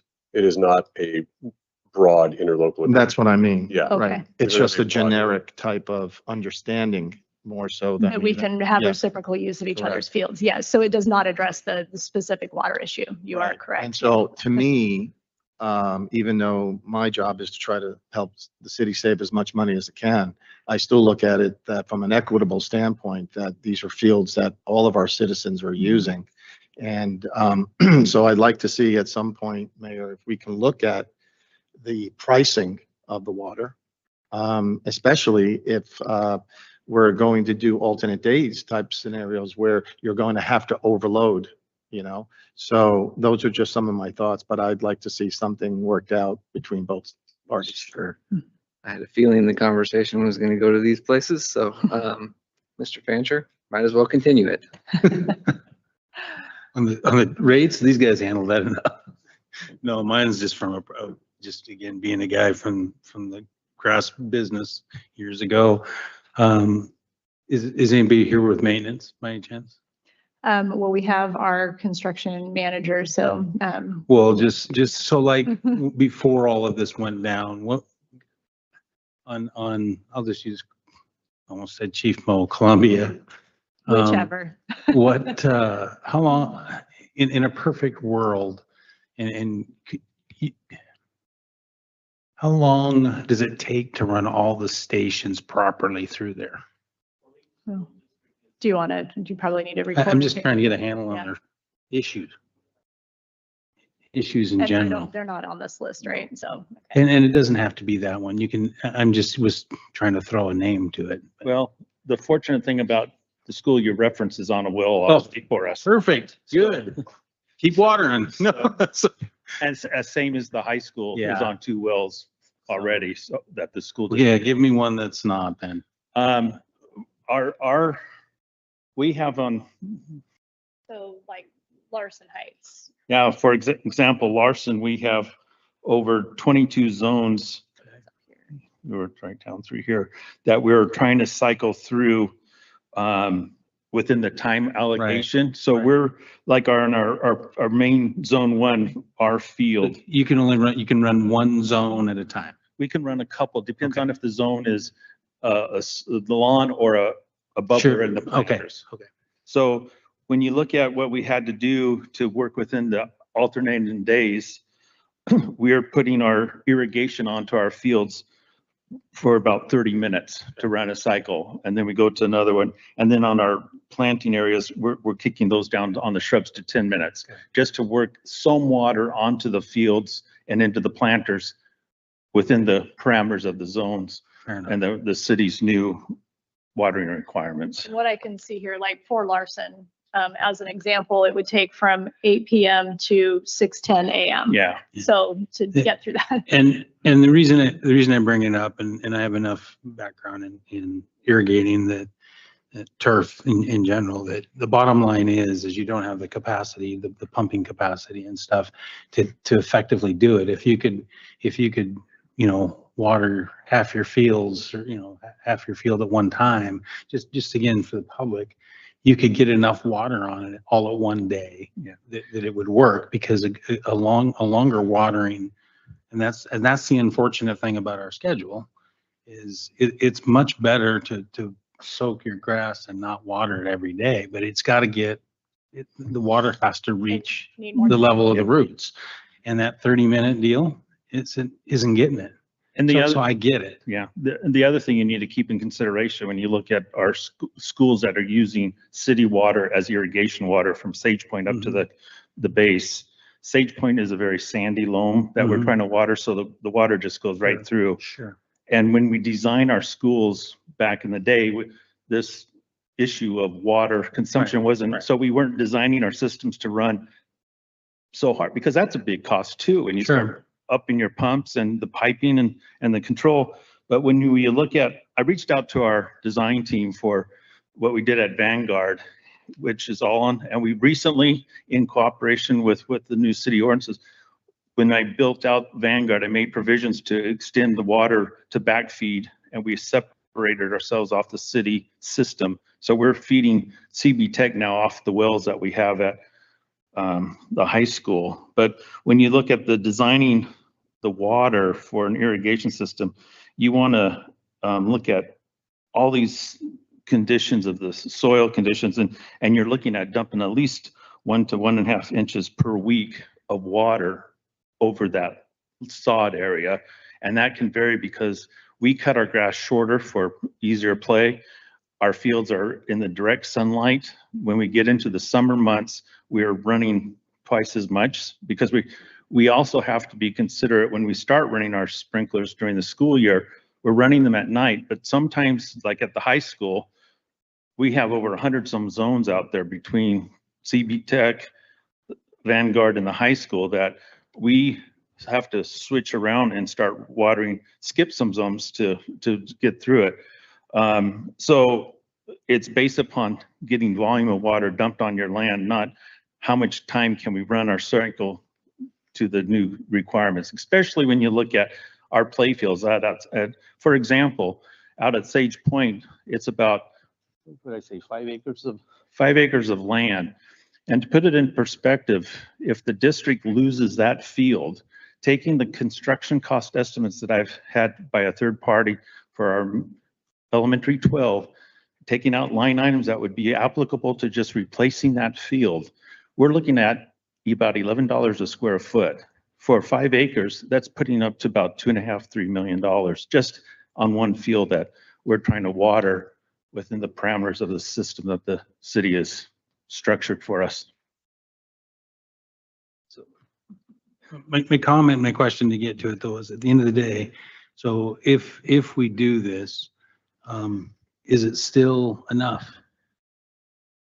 Well, I can say if we have availability of water and we're not being restricted and we're operating like we were before, we'll have opportunity to dump water. And that's how, if you look at the maps over the years from Google Earth, which I've got this presentation that can be showed, you look at our brown fields. For example, if you look at Park Orchard, go to Google Earth and look at Park Orchard to what we're watering and to the, what's that, Larson, the rec center next door. I mean, it's green to brown. Right. And 3 years ago, when I first arrived in the district in 2018, we were dumping water as much as we could during the school year at nighttime, so we didn't impact our kids' educational program. As soon as the school year was out, we were dumping water in the daytime to keep the fields brown. I mean, to keep them, keep them green. And then we were also able to get into, because once you irrigate on a regular basis, you can fertilize your fields. But if we try to fertilize our large fields and we can't water for a couple, we're just burning out our fields again. So now we have access to water, we can go through and aerate our fields with our aerator, get some fertilizer, and start bringing back the grass. Some places we're gonna have to reseed because we've lost it. We have patches. Some places we are trying to keep ourselves in compliance with the weed ordinance in the city because we're growing weeds. So if we have access to the water, we'll be able to green up our fields. We'll be able to repair the damage that has occurred and try to keep these investments. Because when you look at the schools that we're associated with, city irrigation, separate meters, that's like 4 schools. And I looked at the cost to replace them all. We're pushing 12, 15 million because our schools have large play fields versus a city park like across the street from the Mormon Temple, down the street from Vanguard. So we just need water. I think the answer is yes. Yeah. And we do like Councilman Scoggins said, to look at the rate structure too. I know, but. All right. Yes. So, and we will appreciate that conversation as time moves forward and would love to be part of that. And I just want to say also thank you. We had a whole contingency of people show up a week or so ago to start some conversation about all of this. So we just want to continue that and work together on behalf of, as Mr. Skoggs said, it's the taxpayers are the same people. So we want to take collaborative care of their taxpayer dollars. So, Mr. Carlinzi? Yeah, thank you. I also want to point out that this exemption is temporary, or at least proposed to be temporary. It'll expire on October 1st of this year. The reason for that is because we're just moving so quickly on it. We got this request about a couple weeks ago. And so in case there's any unintended consequences or things like that, we're recommending that it be a temporary exemption for now, and then we can revisit it and see if you want to make it permanent. That was going to be my question. If there's any ability to pull this back as needed. I mean, for me, we were approached about this a while back, actually, just about the rates. My response to the school board member I spoke with at that time, and again, this was at that time when the voters had elected to not pass the levy. So for me, that made it very difficult for me to make the decision to effectively subsidize the school district. Yeah. This is a different conversation, however, and I think we're in a different place today. For me, ultimately, I mean, we're not talking about the rates. We're just talking about the ability to keep your property up to the standard you would like it, right? And I think all of us would appreciate. But the reason that we have the rates that we do is because we have insufficiencies in our system. Some people classify it as a water shortage, others say it's infrastructure issues. I'd say it's a little of both. But at the end of the day, we need to make sure that all of our taxpayers are being treated fairly also. And so that's my main concern here is, as we provide carve outs for certain entities, there may be a perception of unfairness. And I don't want that to be the case whatsoever, because I believe we ask a lot of our citizens regarding water. We do. And they do their best to comply. And, I'm very appreciative of their patience and understanding. I don't get a lot of phone calls about it these days, but still I want to be very conscientious of what they have to go through as well. So any perceived, kickback, shortcuts, etc., special treatment, I want to avoid. With all that being said, I do remember as we were exploring all of these rates that we were enacting, these particular types of entities, I've heard them being referred to as public or semi-public. Is that right, Rob? So we have a number of these schools, churches, clinics, even some retail spaces, I would argue, would fit into this classification where they're larger properties. And as Dave was pointing out, you have 1 meter for a giant property.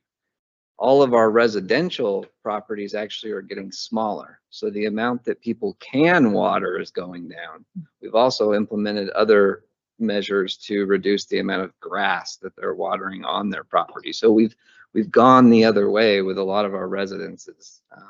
But I recognize the need to have these spaces in our community. And for that reason, I would be willing to explore this. So, and being that it's on a temporary basis, I think we can all see what it looks like and go from there. Mr. Myers?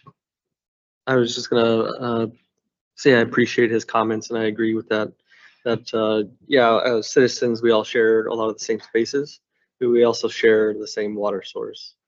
And I think we've all been trying to share with the community that all the properties that you have on wells, like, hey, it's a shallow well, it's not impacting the city, let them water because it does benefit you. But our parks, we're trying to get them off of the deep well potable water sources and get them onto either lake or shallow type wells. So we would appreciate the same type of effort to. Yeah, and we are actively exploring all of those options and have moved off of city water to wells in as many places as we currently can.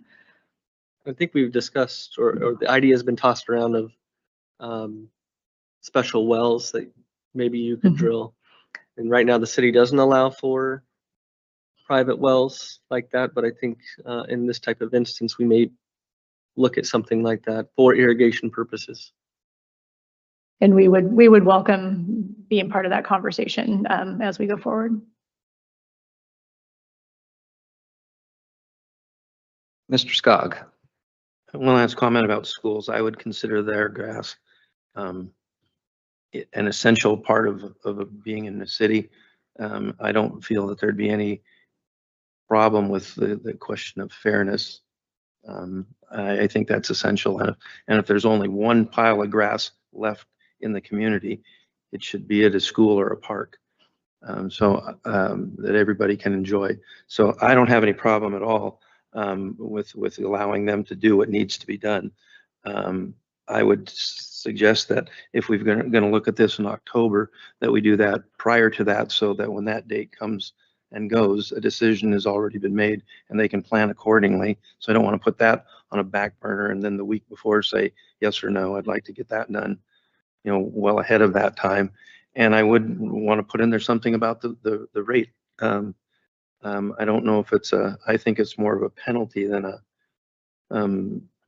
it needs to be, particularly for schools and particularly for the same tax dollars. So I do have a problem with the tiered system on that kind of a facility.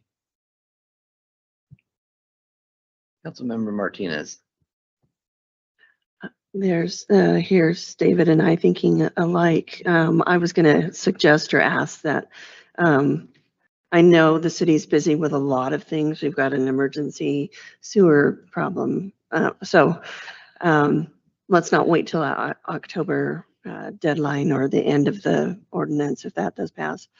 I know we need to figure out how to get us together so we can talk while still trying to run a school district and run a city. So that would be my suggestion. I will say that this is where David and I don't agree. I get plenty of contacts and complaints about, well, why did they get to water this way and we don't? So as some of the council members have said, it's for me, it's about saving millions of dollars in athletic fields. We need to protect those for everybody, not just the school district, but all those that use it.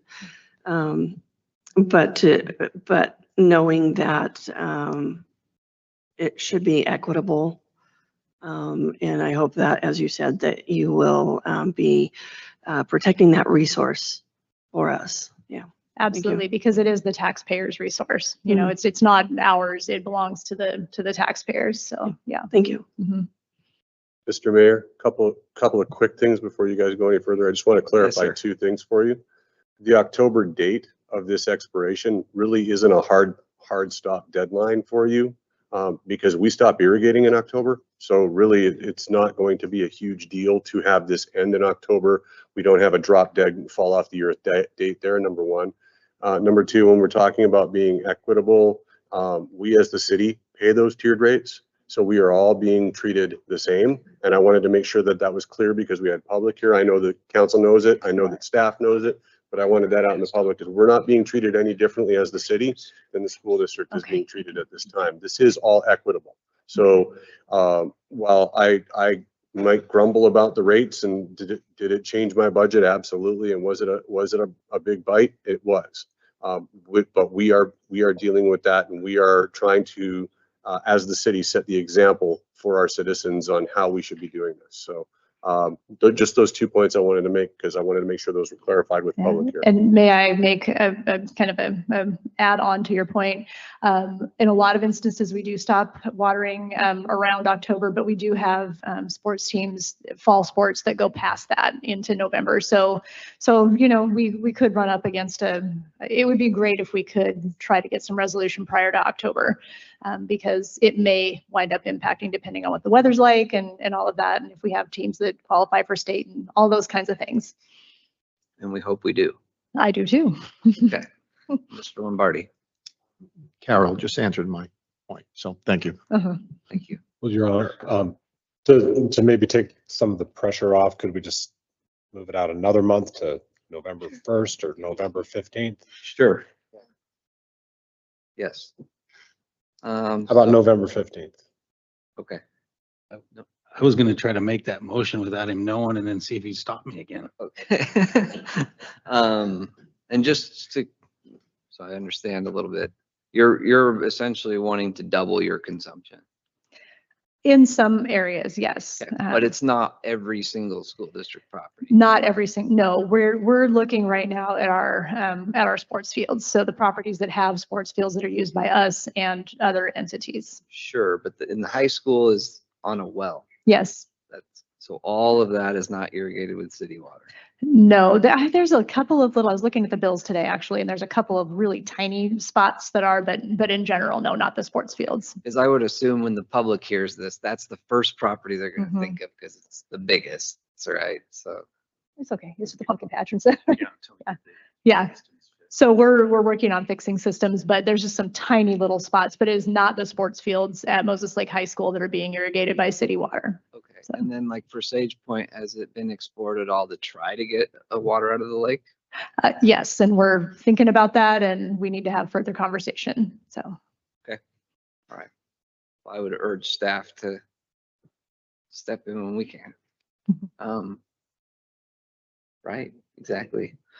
Okay, Councilmember Martinez, did you have something else? Just a request from the school district, maybe to identify those that, those schools, those play fields that will be publicly. Yes.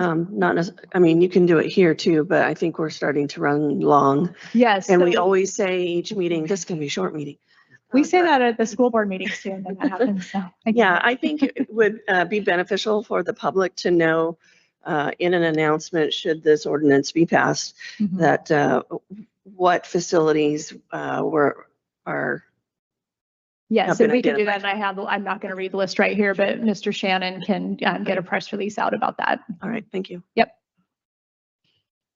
Okay, would somebody like to make Make a motion to pass ordinance 3071 as presented with a, I guess, a sunset or a, what did you call it? I'll second. Of November 15th. Second. We have a motion and a second. All those in favor? Aye. Aye. Opposed? Motion passes unanimously. Thank you very much for your Thank time, you. Carol. Okay, now we have staff reports, starting with our finance director, Ms. Prentice. Good evening, Mayor and Council. In your packet is a memorandum of the 2026 budget guidelines. This was drafted based on the council retreat, the 2 days that we met with council and the goals that you had established for the 2026 budget year. What this guideline does is it identifies those priorities, sets some parameters as far as the success measures that we'll be looking for. And then it also talks about principles that department directors and managers will be looking at as they go through their budget. And so we'll be looking at core, basic, and enhanced levels of service as we go through the budget to try and make sure that we set a budget that we can live within our means for 2026. I can tell you that we've already got meetings scheduled with city manager, myself, and the directors and department heads in August and September.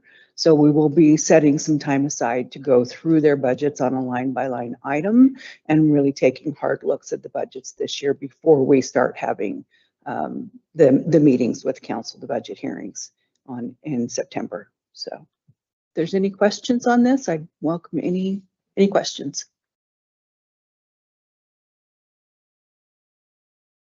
I think we would offer we're available for any questions as you're doing that also. Great. So.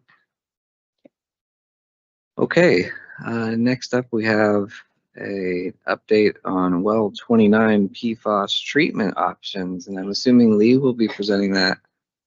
I'm going to do a quick introduction and pass it to Richard. But once we discovered PFAS in our wells out on the old Larson Air Base, we contracted with Gray and Osborne to do testing and look at feasibility for treatment options. And we've now got a full summary from them. So I'm going to let Richard explain the engineering ease to you. So in your packet, you have the report along with an executive summary of the results. So like she was saying, some of the difficulties we had out there with well 29 specifically is, we took some samples and they were above the action levels for PFAS and various chemicals in that family.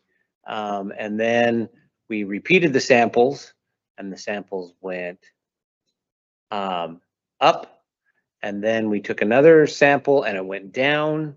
Then we took another sample and it went back up. And so we kept testing it and the levels kept fluctuating. It appears we've done about a year's worth of testing now, and it may be cyclical. If you read in the report, it seems to be highest. At least the highest readings we have gotten have been in the late fall, like November timeframe, and the lowest levels have actually been in the summer, which is kind of good news because we need more water in the summer than we do in the winter.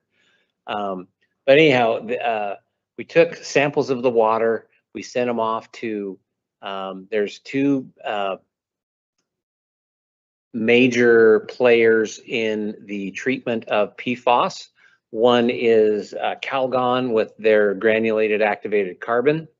And then there's also ion exchange resin treatment.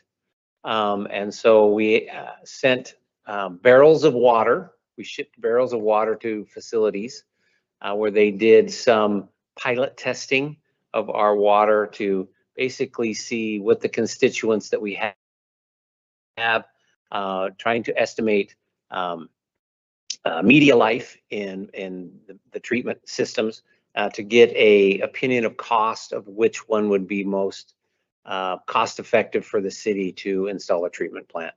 And this report basically tells us that in their opinion and based on their calculations of costs that they recommend that we move forward with the granulated activated carbon treatment system.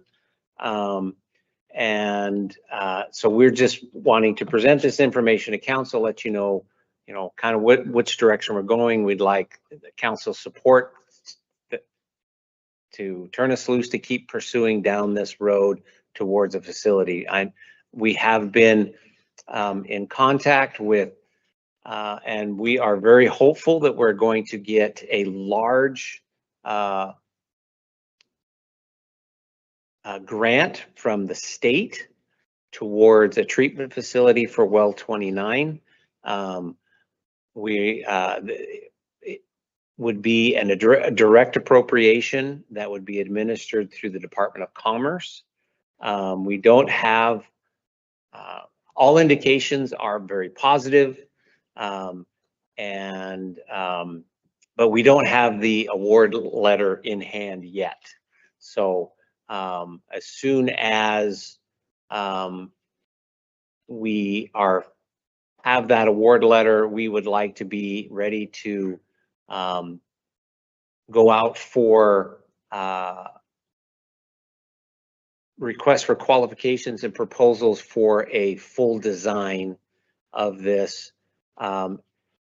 The aggressive schedule, the most aggressive schedule we could do, if we could get the funding available, and if we can go out this by the end of summer and get somebody under contract, we would hope that the design process would take probably at least 6 months to get all of that done, which would put us hopefully in a position to go out for bids in spring, summer of next year. There are some long lead type items.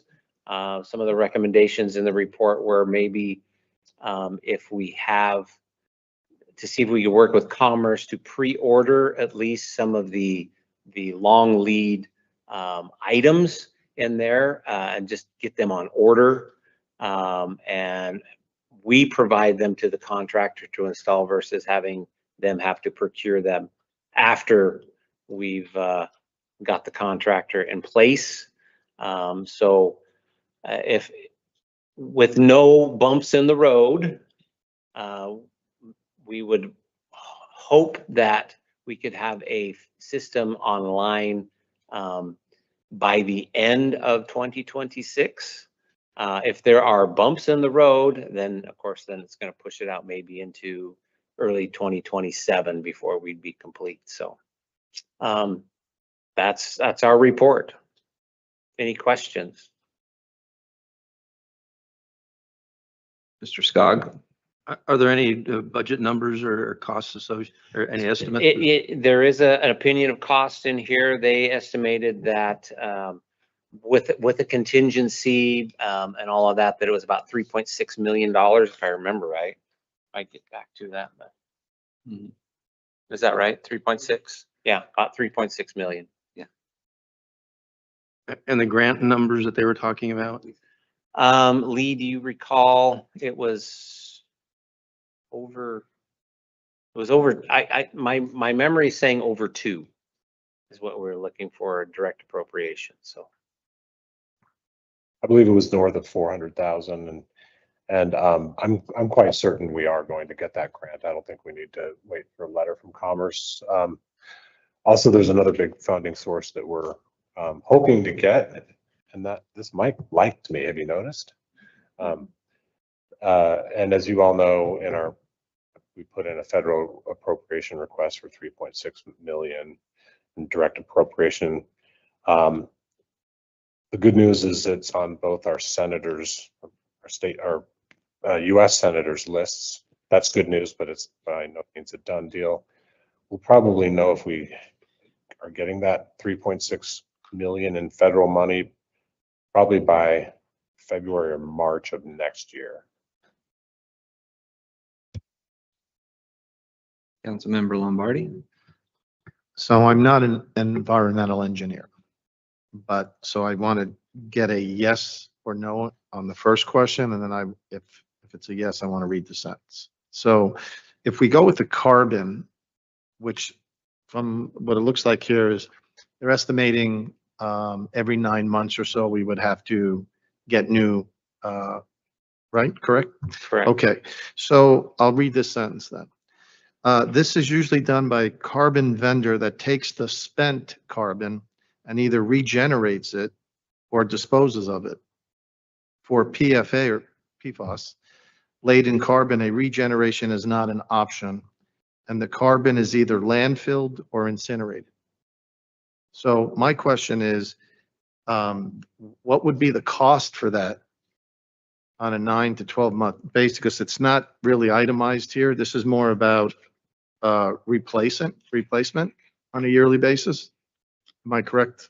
correct, yes. So depending on the loading, you know, if we chose to run it on the with the average tests that we've run, if we wanted to run it 12 months out of the year, then they were saying it could last probably up to 9 months. If we only ran it in the very heaviest months, which, you know, May through August or September, when actually of our testing that we've done, that's when the levels are the lowest. It could actually stretch out longer than that. So it just depends on the loading. And what was, I guess my question is, what would it cost to landfill it or incinerate it? Let's say on a yearly basis. so we would, the costs that we pay to the vendor include him taking the stuff away. So we don't pay a separate land. We don't have to pay to take it to the dump. We pay the vendor to come take the spent material and reload the hopper. And you're saying that that's included in this 78,600 number? Correct. That the annual. Doesn't read like that. Okay. Or the cost for to replace the material. Yes. Yeah, that's how I understood it. Okay. Because my other question was, it's good that they're taking it away, because I wasn't sure if we would need a special type of landfill to handle it. You know, I don't know if they have to take it to a hazmat facility or not. Okay, you addressed my questions. Thank you. Okay. Your Honor, I was way off. I'm reading Brianna Murray's report. She said that all of which was included in the final capital budget. 810,000 is included for well 29 treatment. And then 172,000 for well 17 pump. So. Thank you, Rob. Okay. I was thinking of the federal. I think Mr. Law is asking for some direction, I believe. So I just, I don't think we need a motion or anything like that. We wanted to present the information and let you know this, unless we receive other direction from council, this is the road we're heading down. We're looking for the head nod, move forward and let's go. Okay. Okay. I do believe, sorry, Victor had one more comment. If you could, I'm comfortable moving forward with carbon, but if you could confirm that this number includes the removal of it, that'd be great. Okay. Yeah. Mark said he would burn it for you. Oh, okay. Well, even better. Okay. He's got a burning barrel out back of this place or something, you know. Thank you, Richard. Your Honor, Richard, do you think you can have that question answered by at the July 22nd council meeting? Okay, let's go ahead and put that on staff report. Okay, all right, that's fine. And I just want to take a moment to thank all the staff very much for all this work. This is the type of thing I think we've been looking for a while, not only proceeding with the design, but appropriating the funds to do it and all of this. So, and on a schedule that seems reasonable at this point. Okay, next up we have a Dunes Treatment Plant Emergency Repair Authorization.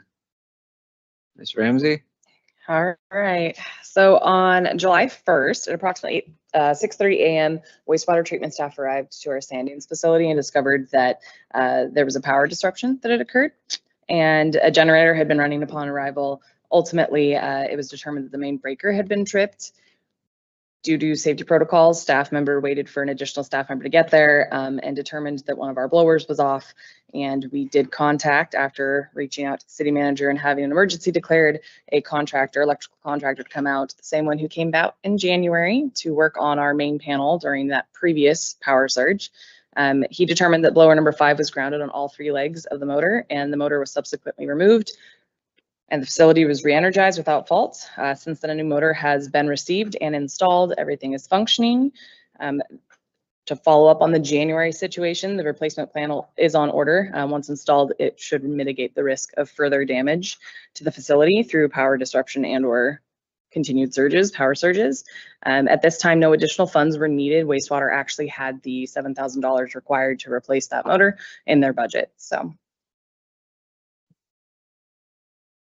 You. I would accept a motion to authorize that work. I move to authorize the city manager to enter into an emergency contract for repairs. We have a I'll second.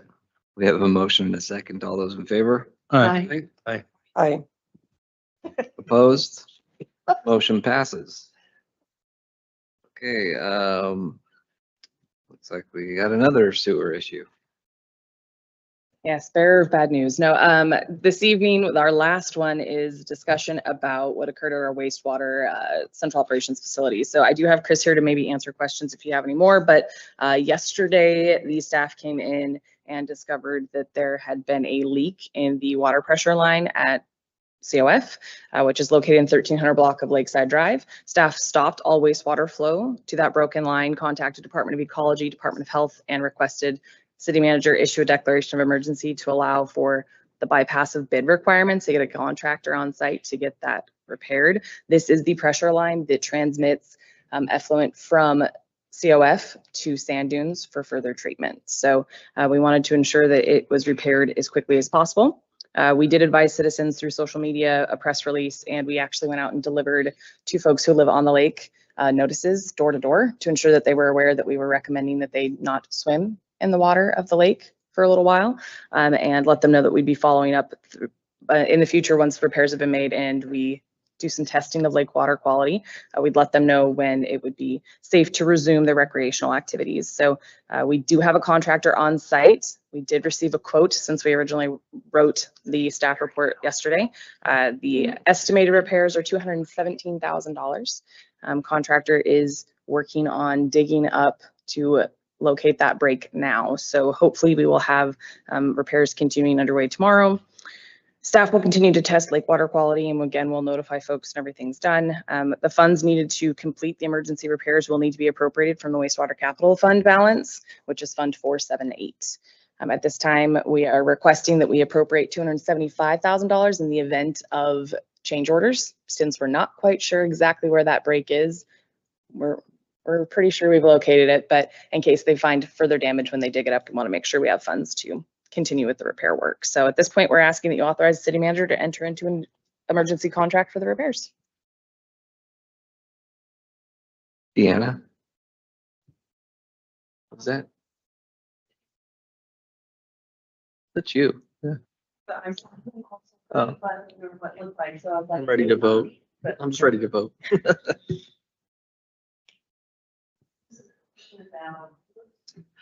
A question about our processes for something like this. So we were closed Friday the 4th. And then the leak was noticed on Monday. So there's not some sort of alert that lets us know that, yeah, if you don't mind. Yeah, there's probably a flow meter.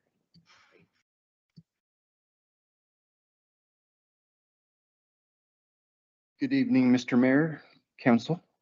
I want to just jump right back to the control panel real quick. There is a 480 surge protector and a low voltage to protect the instrumentation in the new panel. So just to, I know that's come up a couple of times as a question, and I just wanted to rest assured it's happening.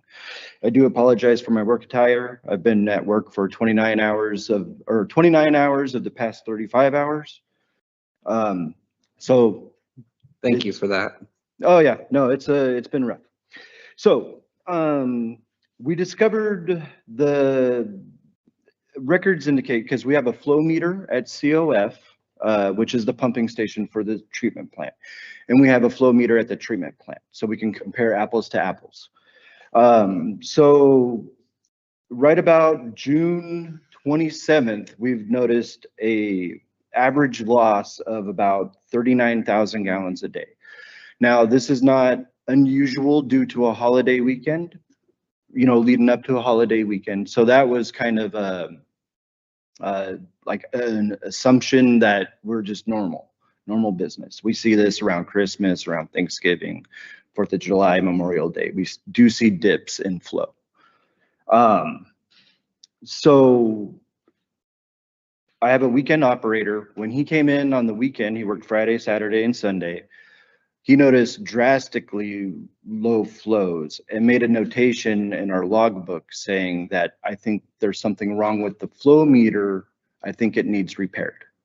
So Monday, when all the staff was back, I got reports from the treatment plant of extremely low flows. Typically, we take on about 2.2 million gallons a day, and the flows from Sunday was 88,000 gallons. So I instituted my little inspection of the route, and I just walked right on the other side of my office and looked down at the lake, and I could see obvious debris in the lake.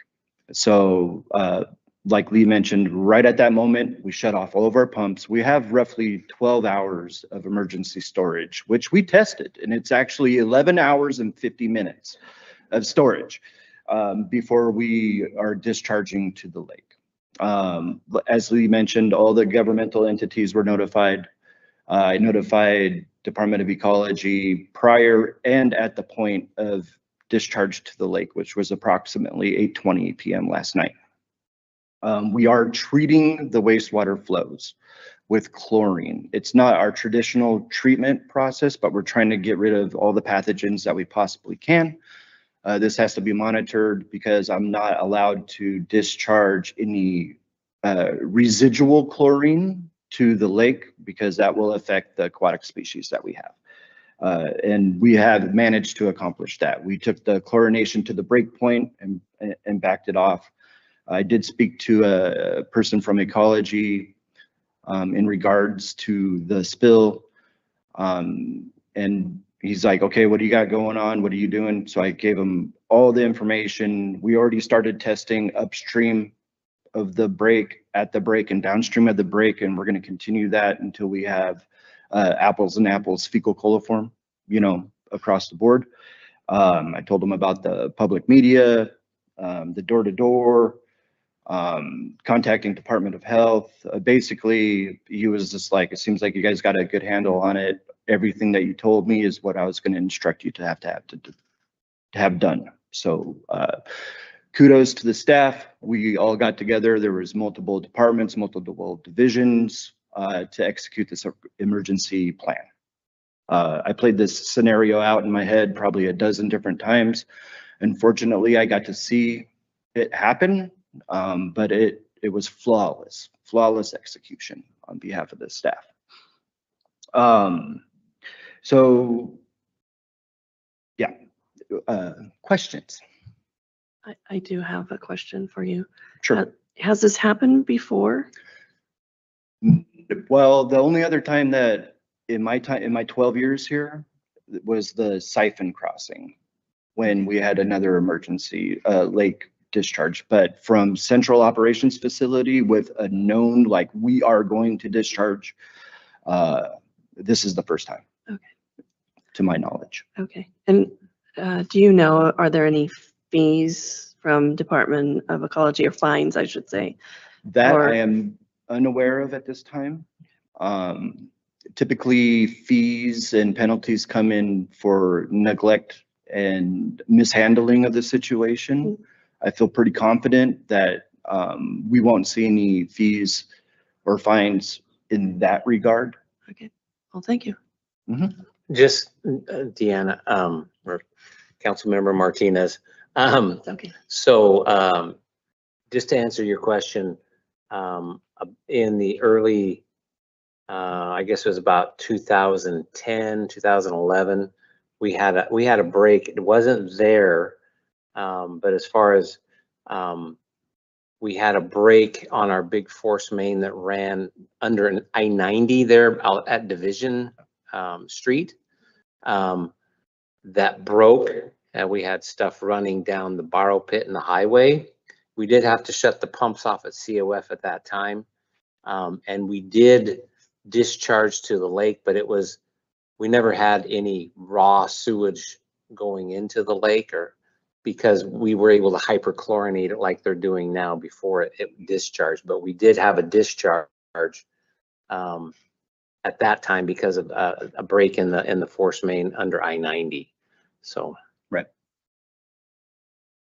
Currently, we're discharging 1,500 gallons a minute to the lake. I've already been in talks with the Conservation District, Millrid. So it's total transparency about what's happening, what we're doing.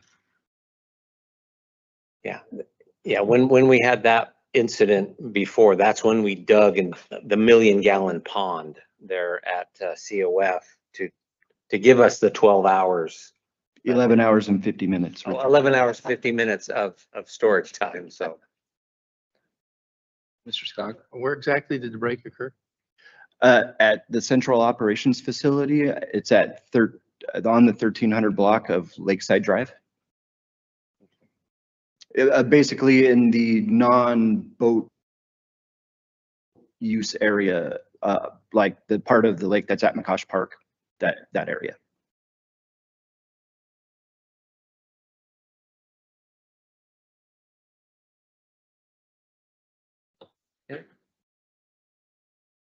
Mr. Fancher? I'm ready to move this forward. I am too. Well, I will share with you today, Rob asked me how much I thought something like this might cost, and my estimate as a professional estimator was $220,000. So they actually came in below my estimate. Not yet. Not yet.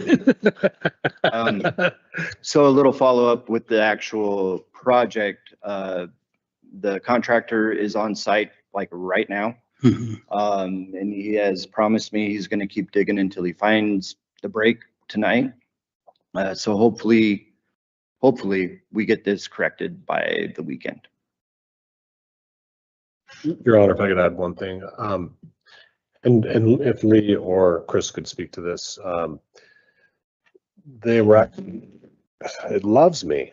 They were actually, staff was actually talking about having a redundant parallel pipe installed and put into the capital improvement plan for this very purpose. So that's going to be a proposal in the next capital improvement plan. It's actually on our 6-year CIP plan. And it's been on our 6-year CIP plan for about 3 years now. So we need to kind of make that happen. So, so we don't run into this problem. Yeah, it's gonna get a little more expensive. Well, thank you. So make a motion? Let's make a motion to, we authorize the wastewater force main break emergency repair. Second. We have a motion and a second. All those in favor? Aye. Aye. Opposed? Aye. Passes. I think we lost audio. Is that right? Yeah, I think so. That's Well, fine. thank you.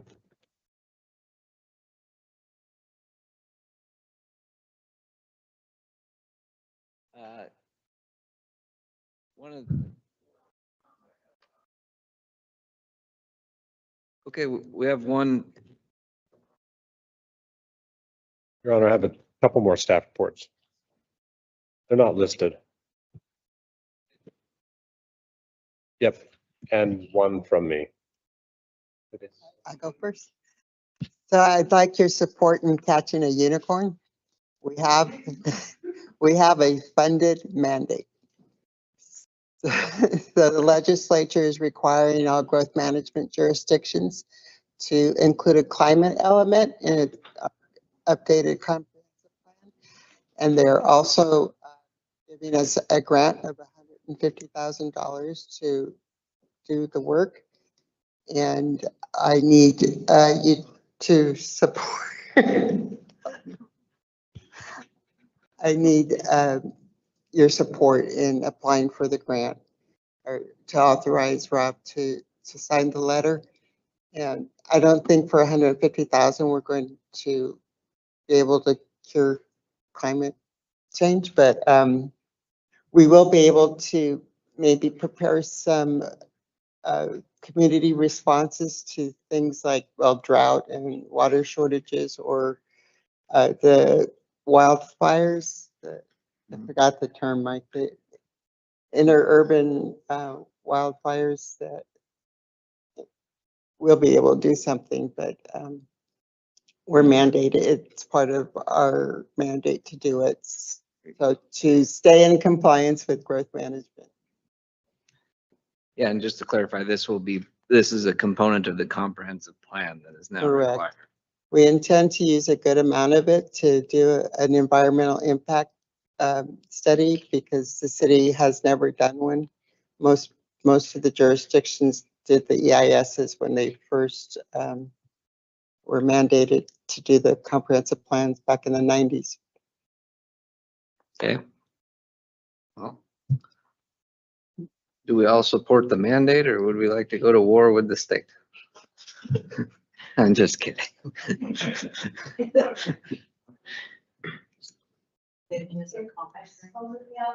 Yeah. Okay, like that's kind of how I feel about it. I mean, I guess we could freestyle it and try to write it on our own, right? But Yeah. yeah, okay. It was in part of every proposal we had for the consultants for the comprehensive plan, the ones I was on the interview with, and as part of what they have to put in there, and there's a fair amount of dollars associated with that component. Okay. That's all I need to know. Okay. So I think, do we have support for this, even if we don't want to? Yeah. Okay. Yes. Okay. Thank you. All right. Thank you, Vivian. And then do we have one more, Rob? Yeah, so next Tuesday, we had 2 meetings planned for you. One was a 4 p.m. meeting with Brianna Murray to talk about the legislative process. That's still a go. We also had a 6 p.m. meeting scheduled with our state legislative delegation. Just heard from Councilmember Martinez that Senator Warnock can't make it. Just heard that today. Heard last week that Senator Dent or Representative Dent can't make it. I'm asking Brianna Murray, our lobbyist, to confirm the news about Senator Warnock not coming. But if 2 of the 3 can't come, I'm recommending that we not have that meeting and try to have it at another time when we can get all 3. Yeah, I did receive the email from Andrew Willett, Senator Warnock's LA, so I'm pretty sure that's confirmed that she won't be making. So no 6 p.m. meeting next week, but definitely would like to have that 4 p.m. meeting with Brianna. Yeah. Okay. All right, thank you. Rob, I have a question. Who should communicate with Representative Ybarra, since he wasn't confirmed, but it was on his calendar, so. Yeah, I always rely on the lobbyist to do all that work. Okay. Yep. Okay. Council committee reports. We'll start with Councilmember Myers. Well, I filled in for Councilmember Martinez on the Grant County Homeless Task Force. We did pass bylaws, which was pretty standard procedure when creating a group like that. There wasn't anything extraordinary, just to, who's on the board. And one of the portions was the lived-in experience, and they had many applications. We selected 3 people, but I think it's just your primary, and then they had backups if that person can't attend. Not a whole lot of discussion on it, so we're moving on. There is a consultant working on the 5-year homeless plan, and they're putting together a survey that will be distributed to all sorts of different organizations, and they are asking for our help once we get that survey to help distribute it to the public. And that is all I have for this time. Thank you, Don. Councilmember Martinez. Wanted to share that recently, maybe I did share this already, but, or maybe just to Don, at STCU's Business After Hours, I spoke with them about, you know, our city, and actually what I spoke about or asked him about was a splash pad, but they don't do those.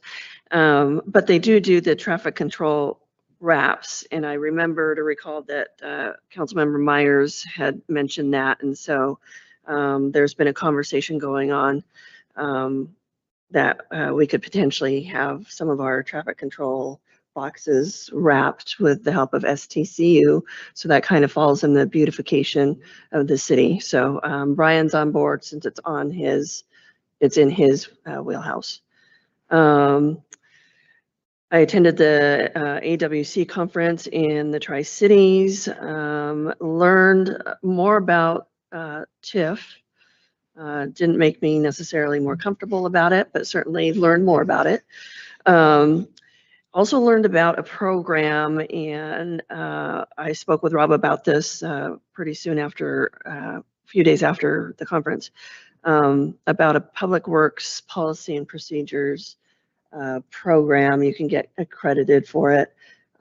We probably don't have time for that, but definitely there's a process you go through, a checklist, but the policies and procedures just caught my attention because obviously as a nurse, policies and procedures are how we function. So hopefully that would be helpful in the future for Public Works and the rest of the city. And then finally, we again were awarded a cost savings because our city staff are really great about doing wellness things and qualifying us for a discount on our insurance fees. So it was nice to hear that we're doing good things. All of us are. So just also an update with Rob's knowledge and Mayor Swartz's knowledge. I'm in contact with Congressman Newhouse's team. Actually, I'm a friend of the Chief Deputy Staff. Hopefully we can get him here towards the end of August because we need all three of our Congress people working on our behalf. And also a short conversation at the Air Show VIP breakfast with Commissioners Strunkel, if I said that correctly, and sorry, and Jones, that we should get together and really continue to grow those relationships and partners. I think we've missed that for the last few years. And now with a permanent city manager, we can start working on those relationships. Thank you, Deanna. Next up, we have Mr. Cantor. Nothing. Thank you. Mr. Skog. Mr. Lombardi. That was fast. Okay. We had a study session at the municipal airport meeting, and I have to just take my hat off to Trish, to Lee, and to Brian. They totally knocked it out of the park. We had a 6-year plan pretty much done in 90 minutes. Yeah. And that's with 4 strong-willed commissioners there. That included the project, the date, the stage, and then also the cost. So we're going to have a second follow-up meeting, just ironing everything out, and then that'll come before council. So that went really, really well. Lee, thank you so much. You guys really did great. And as far as being out there, I want to give a thank you to the investors in this community, and that includes the builders and the developers. We're seeing infill starting to take place, and that's been a big thing in our comprehensive plan to fill in as many of the odd lots or smaller lots. And so I want to take a hat off to Dustin Small and Good, excuse me, Dustin Good. His duplexes are fantastic, and they're creating additional housing for this community in that affordable middle housing range. The same thing with A&K Construction that we approved, which is kind of just down the street, that fiveplex is looking just really, really nice. And CAD Homes also in the peninsula areas also has a development. So we're starting to see the affordable housing starting to continue to grow and come in. And that's exactly what these companies that are going to be moving here are looking for. They want to make sure that there's housing for their employees. So really, really good news this week. Thank you, Mayor. Thank you, Victor. Deputy Mayor Madewell. I don't have anything. Thank you. Thank you, Judy. Thank you. Yes, and actually we had 4 of us in attendance for the Japanese Agricultural Exchange Program kickoff for this year's students. I believe there were 28 Japanese students who will be joining us here in Moses Lake and staying in the residence halls at Big Bend Community College for the next 8 weeks. Is that right? After which they will be flung about the country, basically all over the place, from Minnesota to California to Hawaii and all places in between, for various agricultural programs focusing on beef, dairy, and other food crops. So that was very exciting to be a part of. We greatly appreciate Larry Rimple and it's 58 years this year. That's right. So a very, very strong program in our community, and we were glad to take part in that. I was also given the privilege of introducing the Red, White, and Boom festivities on Wednesday evening before the 4th, and I actually watched the fireworks from by my house up on Division Street, and they were great from there. So I appreciate that. But I did find out from Doug that the performances by Lake City Blues and Dime Store Profits were excellent, and all the people in attendance had a great time. So I greatly appreciate all staff's efforts on that to make that a success, including the fire department. But it sounds like we didn't even really need you guys other than other citizens in the city this time, so that was good. Other than that, I think everybody in the city pretty much enjoyed their 4th, other than the sewer leak we came back to. But with that being said, I have included my comments for the evening. Yes. I really liked having the fireworks on the 3rd. It was within 2 hours of the 4th. But then I didn't have to stay up late and go to work on the 5th. So I thought the 3rd was great. Thank you, Dave. Deanna? I was gonna pretty much say the same thing. You reminded me because there were quite a few of the Japanese exchange students, and they really liked the music. They were down there dancing. Oh, cool. Yeah, so Good deal. I appreciate city staff doing the putting that all together. And I just really wanted to comment that sometimes, you know, you focus on the negative, all the complaints about it being on the 3rd and not the 4th. But the reality was, and I hope somebody's listening, the reality was the park was full. They extended not just in the amphitheater to listen to the music, but all throughout the shoreline. And so I think that a lot of people enjoyed it.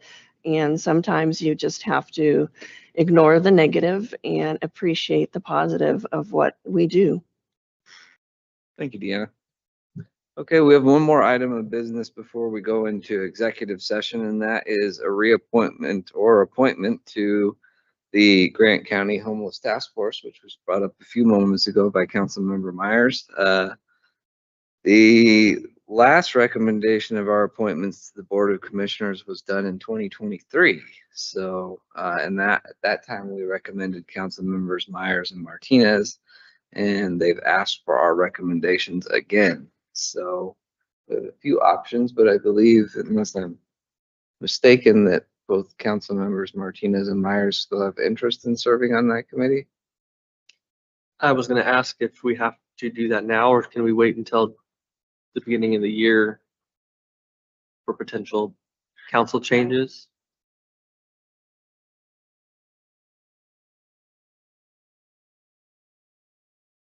Two-year terms that expire this month.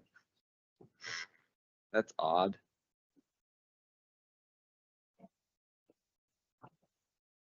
when it was formed. Decided, oh, we need to do this. Why? So it's when they started actively doing this. I have a proposal.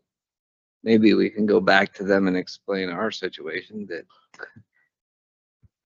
we don't, I mean, yeah, I appreciate Don's point. And that maybe we could just keep. Sorry, what I'm getting at is maybe we can just go back and propose to the task force that we would like to just maintain what we have until the end of the year, at which time we would make an appointment. That's okay with you guys? Everybody else? Okay. So I think the recommendation otherwise would be this. Okay. All right. So do we need a vote on that? Technically? No. Okay. All right. With all that being said, I will announce that we will have a special meeting on July 15th or no?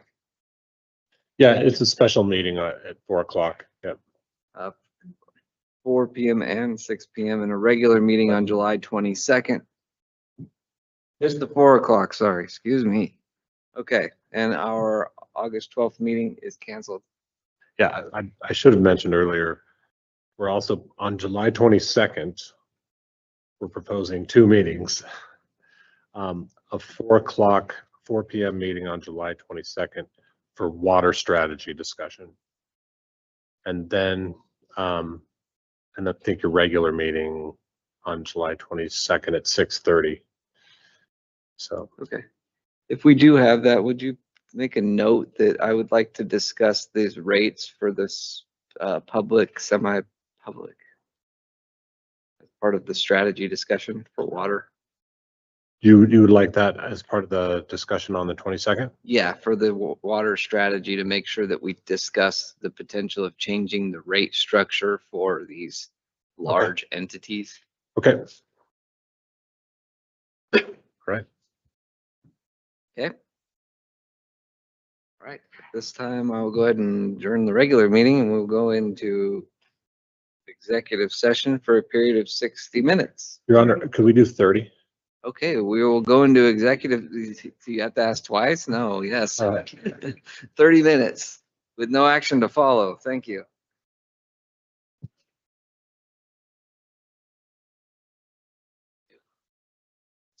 Oh, okay.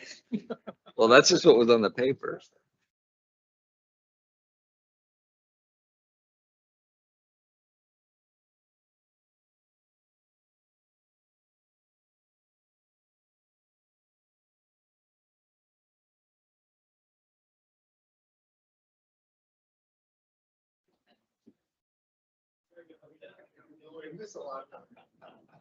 Okay.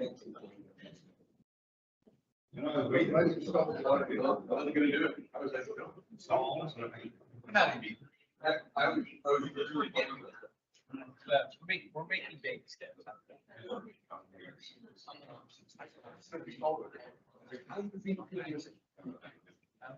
I just need my.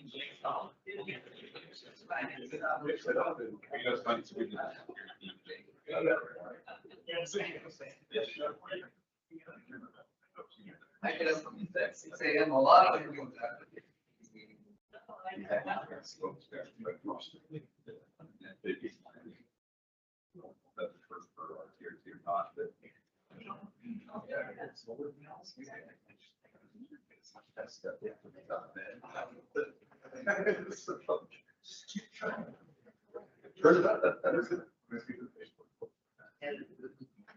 I'm working.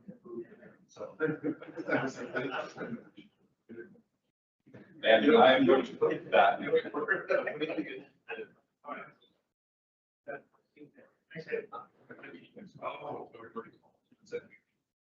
might want to think about a different location or something. Oh, my God. It's probably not there.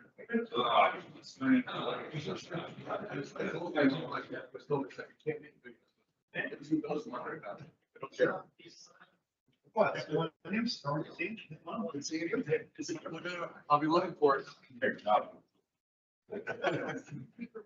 No, that's the guy.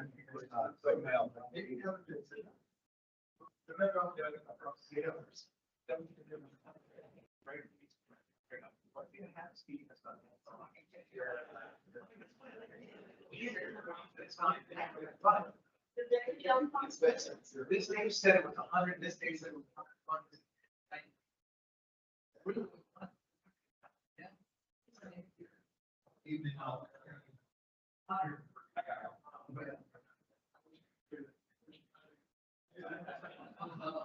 So that's what it costs. What I was going to put adding for. You're trying to see, you know.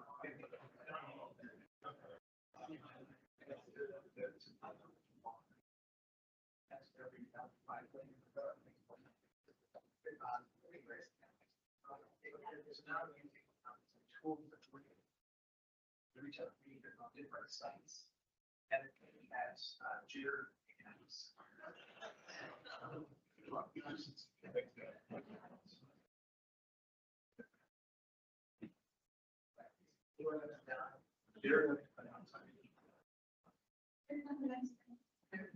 we're waiting for the YouTube video to catch up. Yeah, I'm there to go.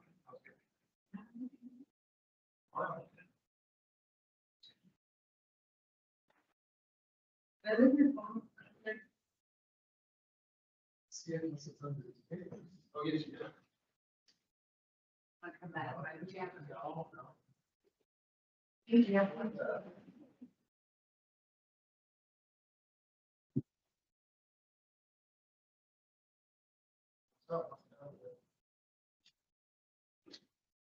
Just finishing the update.